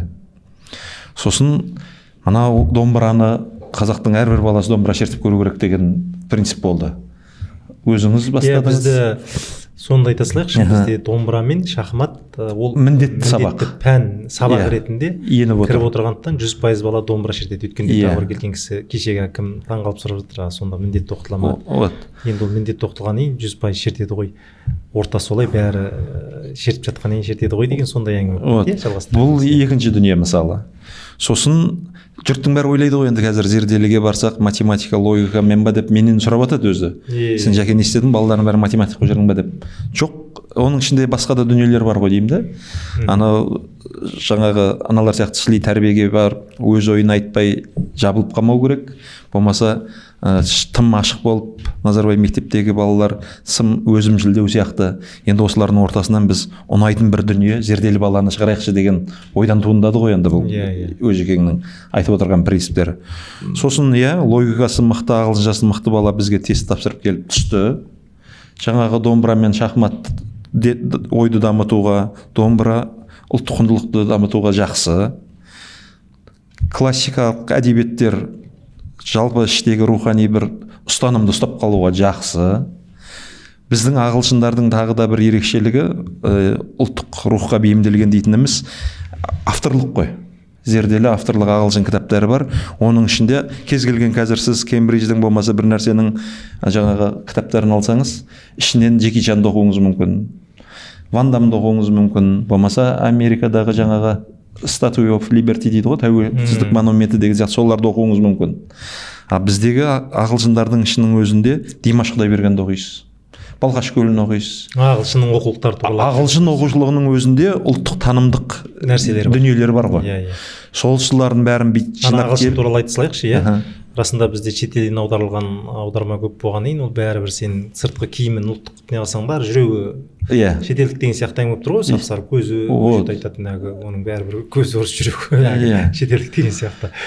Сондықтан біздің енді оқулықтарымыз енді келгеннің әрбіреуіне мақтанып көрсетемін ғой, ішіндегі Димаш жүр міне не жүр деп. Кезінде біз экспода отырған кезде соны әрбіреуінің ішіндегіні суреттеріне дейін енді авторлық қылып жасадық. Балқаш, Каспий туралы айттық біз. Алатау тұр, Хан Тәңіріңіз тұр, бәрі тұр. Қозы көрпеш, Баян сұлу жүр деген сияқты. Сондай енді сонымызбен мақтарамыз ғой. Сондықтан оқулықта көбірек ойлайды, тек қазақ тілі әдебиетінде ғана идеология беруге болады деп, бірақ кез келген математикада да беруге болады, ағылшында да беруге болады. Кіріктіріп сабақ оқытып отыр дегеніңіз де осы ғой, мысалы тарих пен география ағылшын тілі бәрібірге кіріктіріліп те тұр ғой, мысалы. Осы жағынан келген кезде тағы да ағылшыншаны үйретіп отырғанның өзінде патриотизм қалыптасып жатыр ма? Отанға деген мақтаныш қалыптасып жатыр ма? Сосын міне көп мектептерде жоқ жобаларды жасайтын үлкен технологияны алып келді. 100 миллиондық па қанша? Қазір 60 миллион ғана дүниені әкеліп, оқушылардың бәрі проект жасап жатыр. Назарбаев мектеп бізге жобалар жасаған ұнайды, бірақ бізде сол жобаларды жасатсақ, бізде осылай жасап, жаңа технологияларды меңгерген, жобалармен жұмыс жасайтын, қазақи тәрбие рухы бар, домбырада тартатын кітапты оқитын, және тек қазақ кітап емес, әлемдік деңгейдегі классикалық кітаптар. Осындай ертең ұлтқа қызмет ететін зерделі баланы тәрбиелейік, зерделі баланың концепциясы осылай болады ғой деген оймен енді қазір 80% орындалып іске асып жатыр деп ойлаймыз енді. Тағы бір нәрсе айта салайын. Анау американдық ғалым бар, сэр Кен Робинсон деген. Сол айтады да, кез келген қоғамда не зәру, соған қарай бейімдеп білім бағдарламалары да солай жасалып кетеді дейді. Қазір әлемдік білім бағдарламаларының бәрі екінші дүниежүзілік соғыстан кейінгі саясатпен негізделіп жасалынған дейді. Екінші дүниежүзілік соғыста кейін не бізге маңызды болды? Өмір сүру, экономиканы тез көтеру маңызды болды дейді. Сол жерде жаңағы завод фабрикалар тез қалыпқа келтіру, дұрыс қой, бәрі қирады, бәрі быт-шыт болды, басқа қылды. Ал оның астарында не? Оның астарында математика, оның астында физика, оның астында инженерия, химия, осы сайенс дейді ғой, былайша айтқанда. Сол ғылымдарды тереңдетіп оқыту қатты маңызды болды да, бүкіл дүние мемлекеттік бағдарламалар, білім бағдарламалар соған негізделіп жасалып кетті дейді. Бірақ біз осы арқылы жақсы дейді, дамып жатырық, басқа жатырық, жетістікке жетіп жатырық дейді. Бірақ басқа саладағы таланттарды өлтіріп жатырық дейді да. Музыкадағы, спорттағы, мүмкін гуманитар, мүмкін полиглот, мүмкін не деген мықты лингвист, оларды өлтіріп жатырық дейді. Сол үшін мемлекеттің саясаты білімге саясатқа келген кезде әр тарапты жан-жақты зерттелу керек дейді. Енді біз бәріміз оны жасай алмай жатырмыз ба? Біздің енді жеке мектептердің бір жақсы жерін айтайын. Осылай саясатты жүргізуге келгенде біз тәуелсізбіз. Біріншіден. Екіншіден тез алып кете аламыз. Тез бейімдей аламыз ғой. Сол үшін қазір біз кез келген баланы алып математиканы тығып алып қинап отқан жоқпыз. Тестті қойдық. Логикасы бар 50%-тен жоғары алды. Жасалынып жатыр. Және жақсы жері жаңағы музыкадан да үйірмелердің бәрін түстен кейін тегін қойдық қой. Мемлекеттіктегі бір сәл келіспейтін де айтуға болады, мүмкін артықшыл да жол шығар. Жалпыға міндетті мысалы 15 пән. Ал мемлекеттікте дұрыс, жалпыға міндетті 15 пәнді бір аптада 6 күнде бітіріп оқып та бітіре аласыз. Бірақ біздің частный мектептердің бір жақсы жері түстен кейін азаннан кешке дейін ғой бізде. Түстен кейін уақыт бар. Ол кезде жаңағы сіздің өзіңіздің қосымша беретін, оны ерекше талант иесін дамытатын қып шығаратын пәндерді қосып, оның сыртында жаңағыдай өзінің қабілетін, қызығушылығын тағы да дамытатын дүниелерді, үйірмелерді, элективті курстарды қосуға біздің частный мектептердің артықшылығы осы жерде деп ойлаймын. Иә. Енді зерделіні мақтап жатыр деп ойлауы да мүмкін. Бірақ енді біз енді басынан құрған мақсатымыз жаңа айтылғандай бәрі жақсы болғаннан кейін, нақты болғаннан кейін сол бағытта енді кемшіліктерімізде де әрине жүре болады. Соның бәрін енді ашықпыз ғой, енді былайша айтқанда әлеуметтік желіде маған жазса сразу не жасап жазамын, бірден түзетіп не жасап жатамыз деген сияқты.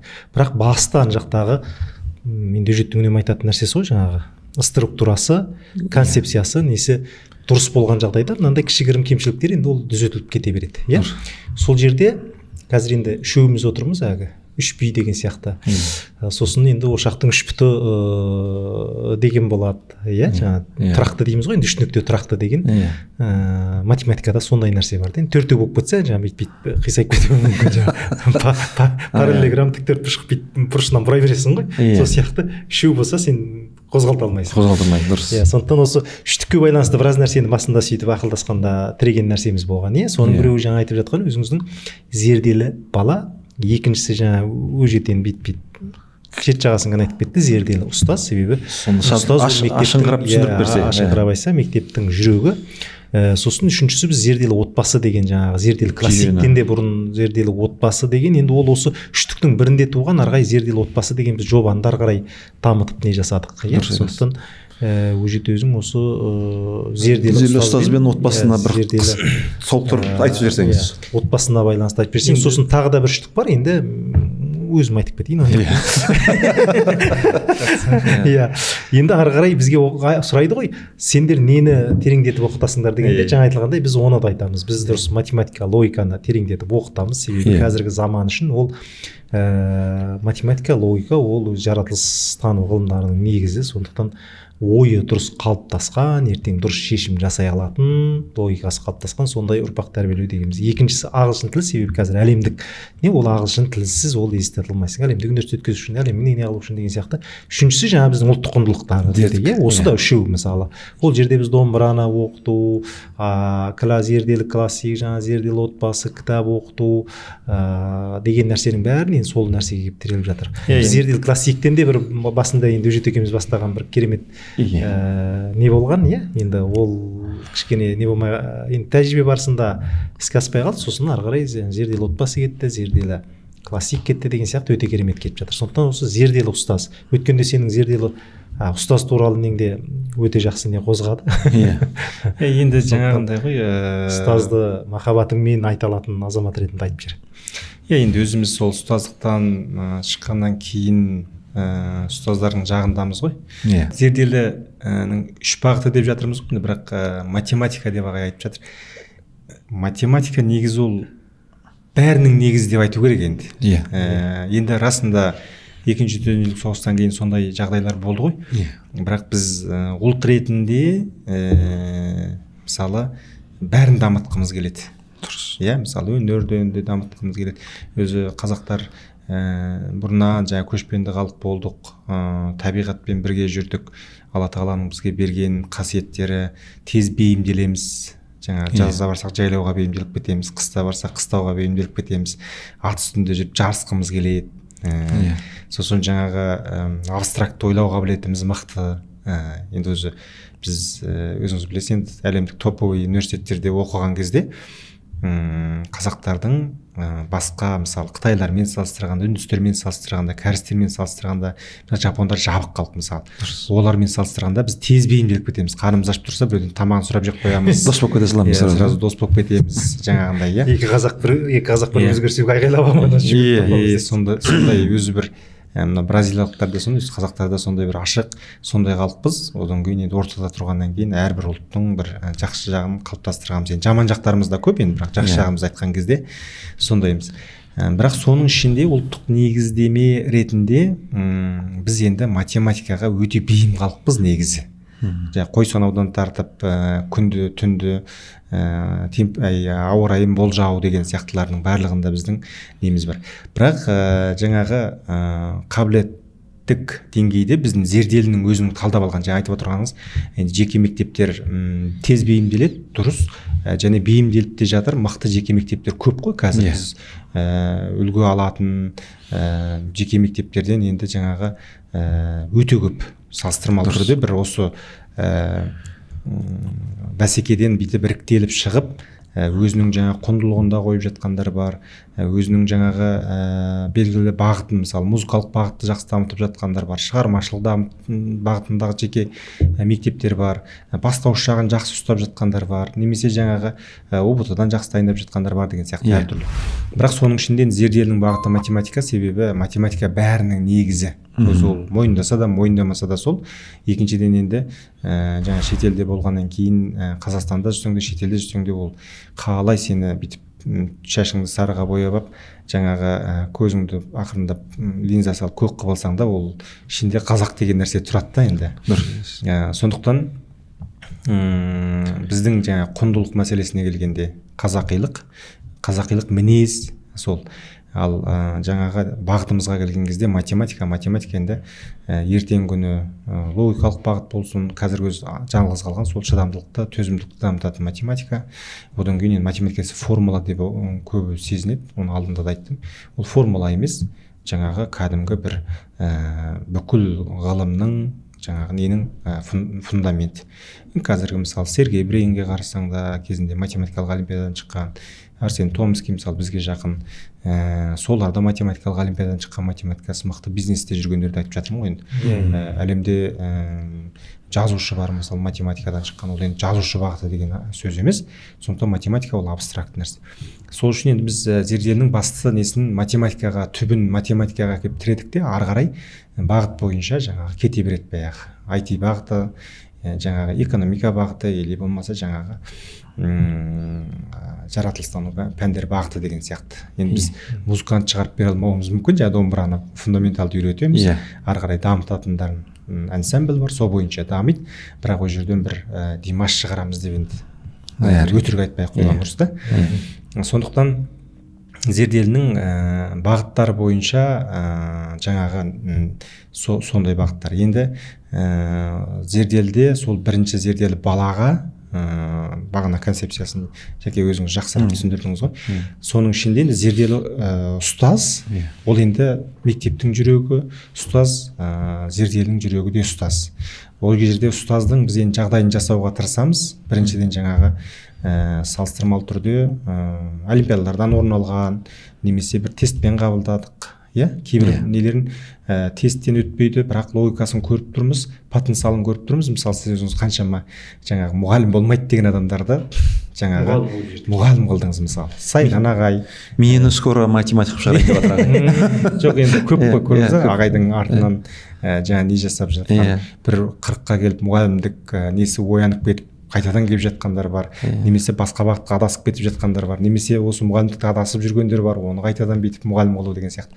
Сондықтан ұстаз болу ол кәдімгі талғаммен, талаппен келетін нәрсе ғой. Соны біз екеуін әдемілеп тұрып жаңағы талабын көреміз, талғамын. Біріншіден бола аласың ба, шыдайсың ба балаларға, ертеңгі күні мынау шулап жатыр, немесе жаңа ата-аналар мені не қылды деген сияқты шыдай алмасаң, онда ол жаңағындай ұстаздыққа бекер өтірік келгесің деген сияқты. Екіншіден жаңағы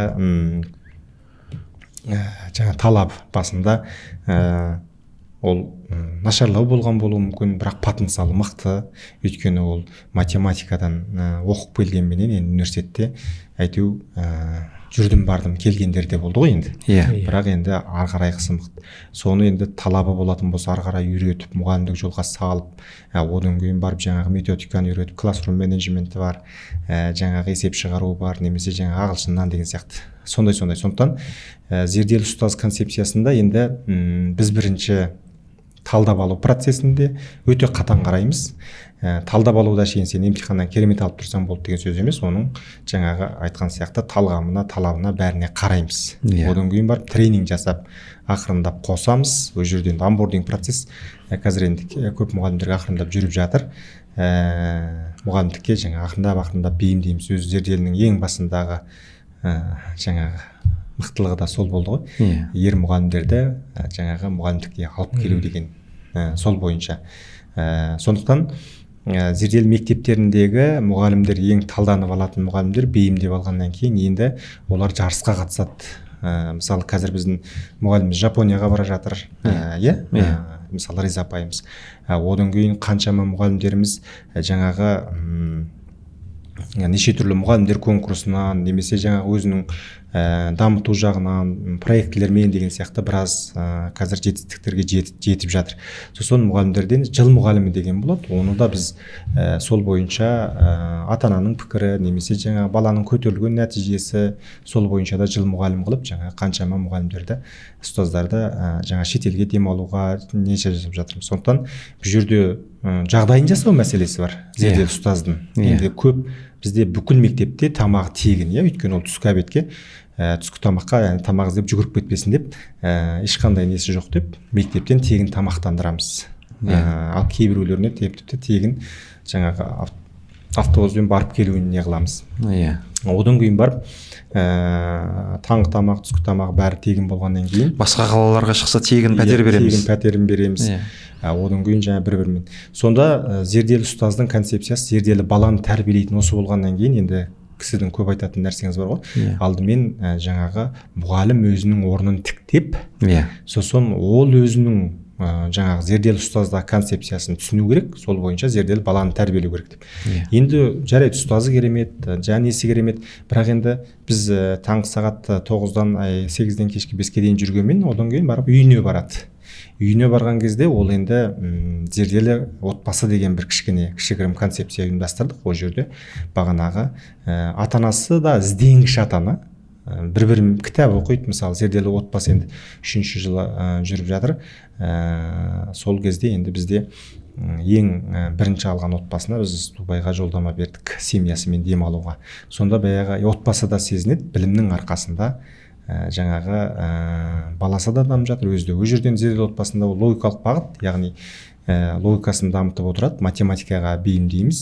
Енді таза математика деп айтуға да болмайды, таза логика. Одан кейін ағылшын. Енді бірінші рет зерделі отбасына қатысқан ата-анамыз жаңа айтады ғой, мен элементариден жаңағы осы зерделі отбасына қатысып соған мұғалім жалдап алып интермедиатке жетіп алдым деп. Соны айтады, жаңағы 54 кітап оқыдым деп.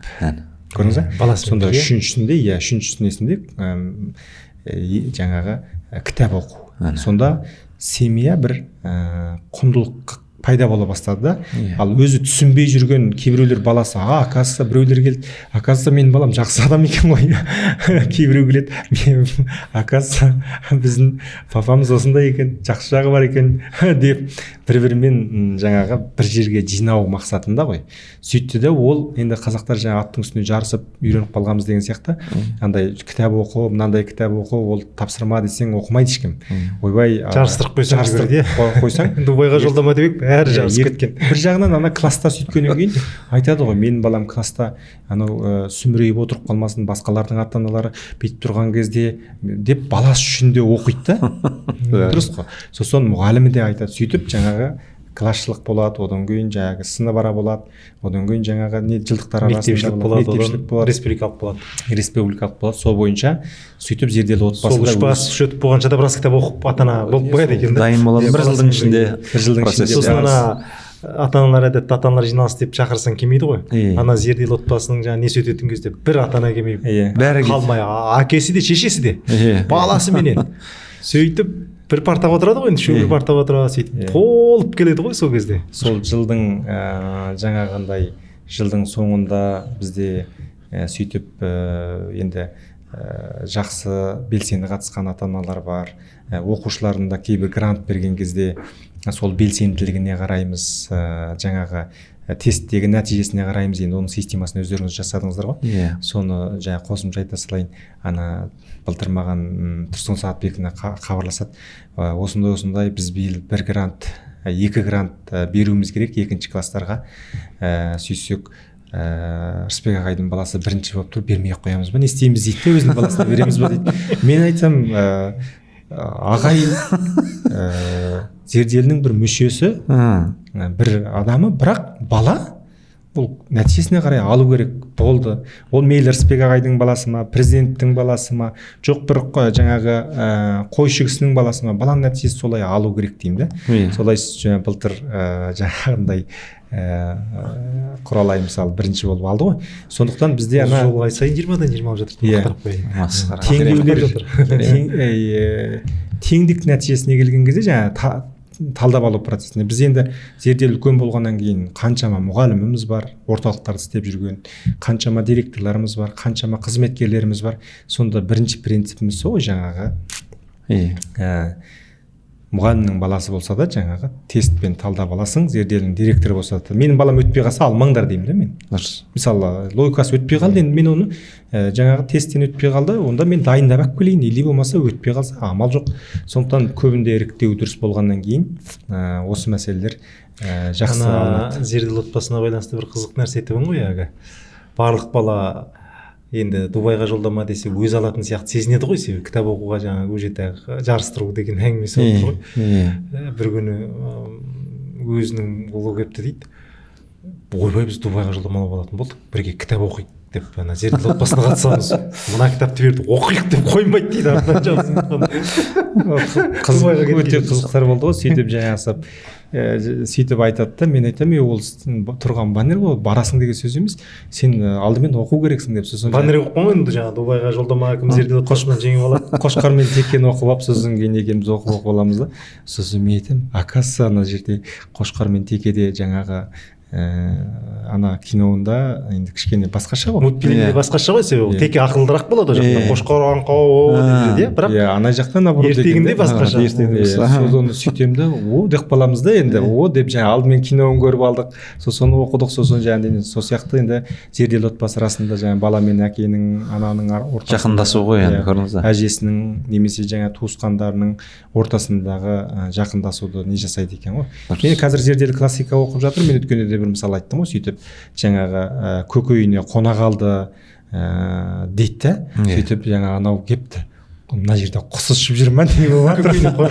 Қазір балаларда рас көп сөз түсінбейді ғой. Көп сөзді түсінбей, сонда көкей деген нәрсені жаңа түйе қалды, қона қалды деген нәрселер түсінбей тұр ғой енді. Айғыр деген түсіндіре алмаймын мен қанша. Сонда көріңіз, кітап оқу ол енді баланы, егер сіз телефон көріп өзің жатасыз да бала кітап оқы, сен неге телефон көрме деп өзің сөйтіп істеп жатсаң, ол бала жаңағындай неге байланысты ғой. Қазір енді кеше бір нені тыңдап жатырмын, қазақтарда жаңағы қазақ тілді контенттерден қазір қатты дамып жатыр ғой. Мен енді көбінде ағылшынша тыңдаймын, бірақ соны риза болдым да. Сонда жаңағы мидың несі туралы жаңағы қазіргі тез жаңағы информациялар өте көп, соның бәрі жаңағы тездіктен TikTok қарайды, анау қарайды, мынау қарайды, бірақ түкке пайдасы жоқ. Наоборот, мидың жаңағы есте сақтауын, бізде енді қиял деген нәрсе бар қазақтарда, қиялдаймыз жаңағы бір. Соны тежейді дейді ғой. Соны тежеп тастайды, сөйтеді дағы сол балалардың бір. Ал енді сен үйге барасың, балаңда телефон көріп, анауда телефон көріп, анауда телефон көріп жататын болғанның орнына біз кішкене болса да сол үйдің уақытын сол Зерделі отбасымен ұрлап жатырмыз да. Ол да бір үлкен көмек. Бала ата-анамен бірге жұмыс жасаса, бірін-бірімен жақындасса, бірге дамыса деген ой болып тұр ғой енді Зерделі отбасында. Сондықтан бірге кітап оқығаннан кейін жаңағы түсіністік көп болады екен дейді. Өзімізде енді өжетті ата-ана мен де танамын ғой енді өз балдарыңыздан көріп өз отырсыздар. балаларымыздан көріп қаншама кітап оқып жатық сол Иә. бұрын оқи алмай жүрген ұшқан ұя біраз нені балалармен бірге оқып жатық. иә сонда енді жаңағы біздегі баланы қалыптастыру үшін мектеп 100% түрде біз күшейміз, бірақ ол жерде ұстаз дұрыс болмаса, ол сен қаншалықты системаң дұрыс, қаншалықты және дұрыс болғанмен ол түкке пайдасы жоқ. Одан кейін барып жаңағы отбасы атсалыспаса, оның да ешқандай несі жоқ. Енді бірақ отбасын салыстырғанда баяғы сіз тапсырма ретінде емес, бір қызықты форматта болатын болса жақсы деген сияқты. Дұрыс. Сондықтан бұл концепциялардың барлығы енді бізде ақырындап жүріп жатыр, бірақ мектебіміз жас әлі.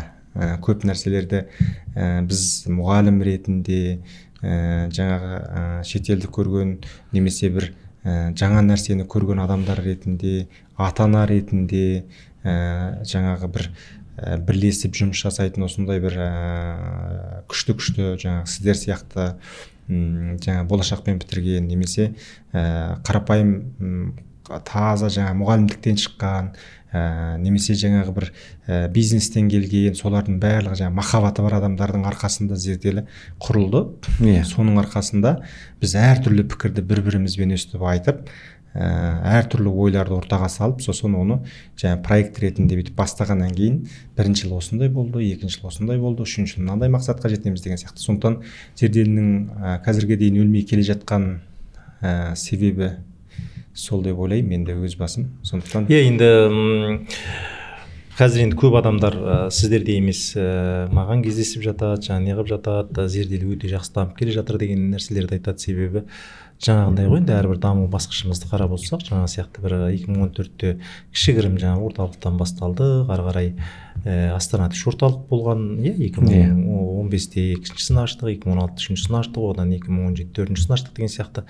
2019-да 2018-де жаңағы Алматы Шымкенттен аштық, сөйтіп 2021-де жаңа 19-да онлайнды бастап кеттік, сосын ары қарай 20-да қарап отырсаң енді даму сондай екен ғой. 20-дан 21-ден бастап жаңағы 6 не болды, қазір 60 орталыққа жетті, 8 мектепке жеттік деген сияқты. Бұлай бір өте немен келе жатқан даму қарқынды дамып келе жатқан, қарқынды және тұрақты түрде неғып келе жатқан.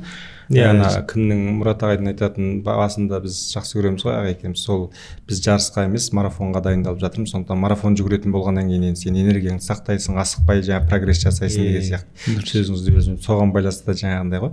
Мысалы анау кім айтады, біз тойханаға барсақ, кафеге барсақ адамдар санаймыз, жаңа мына жерде 5 адам 100 адам отыр, соның средний чегі мынандай деп. Мен енді кейде өзім бизнесте жүрген достарым бар, соны сұрайды ғой, қанша оқусыз сендерде, қанша орталық дейді да. Енді халық сондай ғой, санай бастайды. Так, мынандай болатын болса, мынандай дейді да. Сосын мен айтамын, қателесесің деймін да. Бұл білім саласы, сен ақшамен есептелінбейді, ол сенің қаншалықты жаңағы күш төгіп жатсың. Сен сол бір 40 000 теңгені табу үшін сен оның артында бәләмпәй жұмыс тұратынын сен білу керексің деймін да.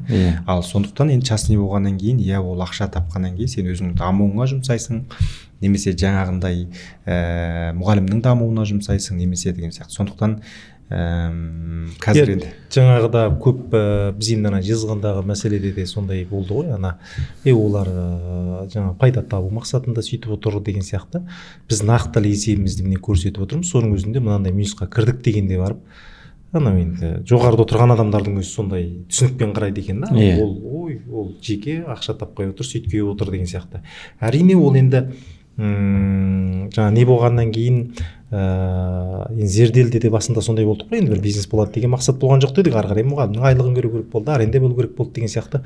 Қазір біздегі проблемасы ғой. Сондықтан мына жақтан аласың, мына жаққа саласың, ары қарай ол бірақ әйтеу осы білім саласына жасап жатқаннан кейін бір адал ақ еңбек былайша айтқанда сол жақтарынан. Сондықтан істеліп жатқан енді не өте жақсы деп ойлаймын. Ары қарай да бөліп те біраз нәрселерді айтамыз. Бірақ енді мемлекеттік мектеп туралы, жеке мектеп туралы айтып жатырмыз. Бірақ мемлекеттік мектептердің де былай енді даму несі жаман емес. бәсекелестік қалыптасқан жерде сол нәрсе болады ғой енді былайша айтқанда жеке мектептердің келуі, жеке мектептердің өзіндегі былай бәсекелестікті қалыптастырумен бірге мемлекеттік мектептердегі де жаңағыдай бәсекелестікті лайықты дәрежеде қалыптастыра алды. Сосын енді мың көш басшы деген жоба маған мысалы қатты ұнады, әсіресе көп жастар қазір директорлыққа келіп жатыр, мемлекеттік мектептерде анандай креативный дейміз ғой, сондай директорлер енді бүйтіп көп тығыз жұмыс жасап жүргеннен кейін сондай нәрселерді қазір оңайлық былайша қолға алып жатыр. Иә, қолға алады. Сосын енді жеке ретінде біз енді жеке деген нәрсе болғанмен шетелдің тағы бір ұнайтын нәрселері енді өткенде Америкаға барғанда да сол нәрсе ұнады ғой бізге, мысалы мемлекетке қаншалықты пайда келіп жатыр деген нәрсемен өлшейді екен да олар.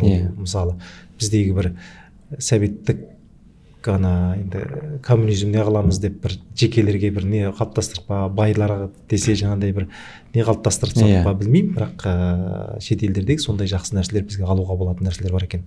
Біраз мәселелерді қозғадық. Бұның өзі мемлекеттің ары қарай даму үшін біз зерделі сияқты қаншалаған айтып жатырмыз, қаншалаған компаниялар жұмыс жасап жатыр. Осы білім саласында жүрген не үшін біз енді қуанамыз. Өзіміз қосып жатқан үлесіміз болса тағы қуанамыз. Бізден барып мемлекеттік мекемеге барып жұмыс жасап жатқан қаншалаған қазір азаматтар бар. Осы ортадан қайнап, осы ортадан шығып, осы жекедегі тәжірибені алып, ары қарай мемлекет үшін жұмыс жасап жатса, ол да тіпті жақсы қуанатын нәрселеріміздің бірі. Ары қарай біз енді мемлекеттік әрбір білім басқармалары болсын, министрлік болсын, жаңағы басқа да министрлікке байланысты кез келген мекемелермен қазір жұмыс жасап жатырмыз. Өзіміздің ұсыныстарымызды беріп, тәжірибелерімізбен бөлісіп деген сияқты біз бір алу мақсатында емес, енді жеке десе қорқыныш біздегі сол болып тұр ғой, жеке мүдде ретінде сондай нәрсені ойлайды, бірақ сол мақсатта да енді жұмыс жасап жатырмыз, ары қарай да жасай береміз.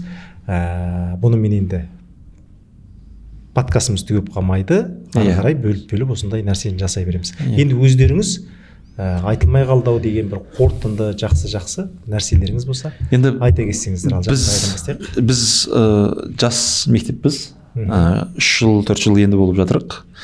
Дұрыс айтасыз, жаңағы мемлекеттік мектептердің даму деңгейі бұрынғымен салыстырғанда өте қарқынды, жақсы дамып келе жатыр. Жылдан жылға біз олардан өсуді көп байқап отырмыз. Ол жақсы жаңалық.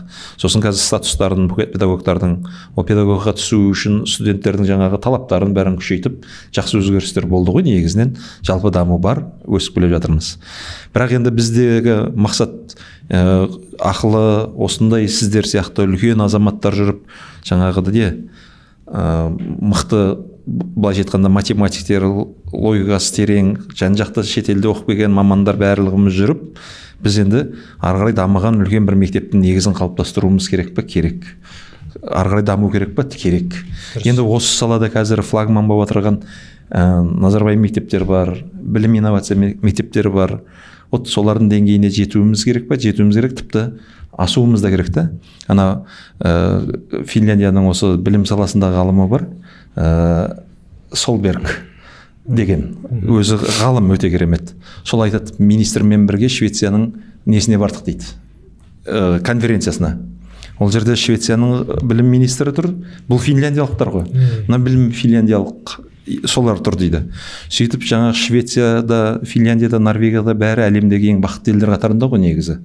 Барлығы жағы дамыған, білім саласы өте жоғары. Сөйтіп жаңа Швецияның министрі бірінші шығып сөйледі дейді. Біздің мақсатымыз үйтеміз, бүйтеміз, осыған жетуіміз керек, әлі дамуымыз керек, анау жақсылап сөйледі дейді. Бәрі риза болып қол шапалақтап, жаңа Финляндияның министріне сөз беріпті. Сөйтсе ол кісі бүйтіп шығып, бізде Швецияға ризамыз деп айтады дейді. Молодец, өте мақсаттар бәрі күшті екен. Бізде ондай амбиция жоқ. Бізде бірақ мақсат бар деп айтады дейді. Не десе, біз Швецияның алдында болуымыз керек деп айтады. Сол сияқты, басқа мектептер жақсы дами берсін, жақсы өсе берсін, өне берсін. Бірақ бізде бір мақсат, солардың алдында болайық. Соны айтқым келеді. Жақсы, енді жаңағындай ғой.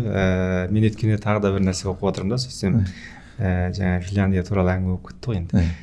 Бақытты ел боламыз, бақытты оқыту деген принцип қой енді оларда. Мысалы Жапония соны 10 жыл зерттеді де, бірінші класста баласы 10 классқа барды, 10 класстағы баласы университетке жұмысқа кірді. Сөйтті де жапондар айтты, так біз бақытты бала оқытамайды екенбіз, біз бақытты боламайды екенбіз. Неге? Себебі біздің халықтың менталитеті жаңағы былайша айтқанда сабап оқытып бүйтіп қысып өзіміздің жаңағы кантон жазығындағы философиямызбен жүреді екенбіз. Біз әлгі бала бақытты болып кетсін деп топтастырып оқытып, көңілді қылып, ойнатып оқыта алмайды екенбіз, үйсек тәртіп кетіп қалады екен деп сондай не жасады ғой. Сондықтан әр мектеп енді өзінің философиясы бар. Біреу қызықтырып оқытады, біреу сумкасыз оқытады, біреу үй жұмыс бермей оқытады, біреу музыкаға дайындайды. Бірақ біз сол жапондар сияқты бізде бірінші тәртіп, екіншісі сабап оқытамыз. Жаңағы былайша айтқанда сабап оқытып деген жаңағы қатаң тәртіп қоямыз. Математика елдер 5 рет оқытса, біз 10 рет оқытамыз. Ағылшынды жаңағы үйіне беріп, тапсырмадар беріп, солай оқытамыз. Сондықтан біздің балаларымыз енді жаңағы оқыған бала ретінде елге еңбегін өтеп жататын болса, әлемге танымал университеттерге түсіп, ары қарай ел үшін еңбек етіп жататын болса, біздің мақсатымыз сол.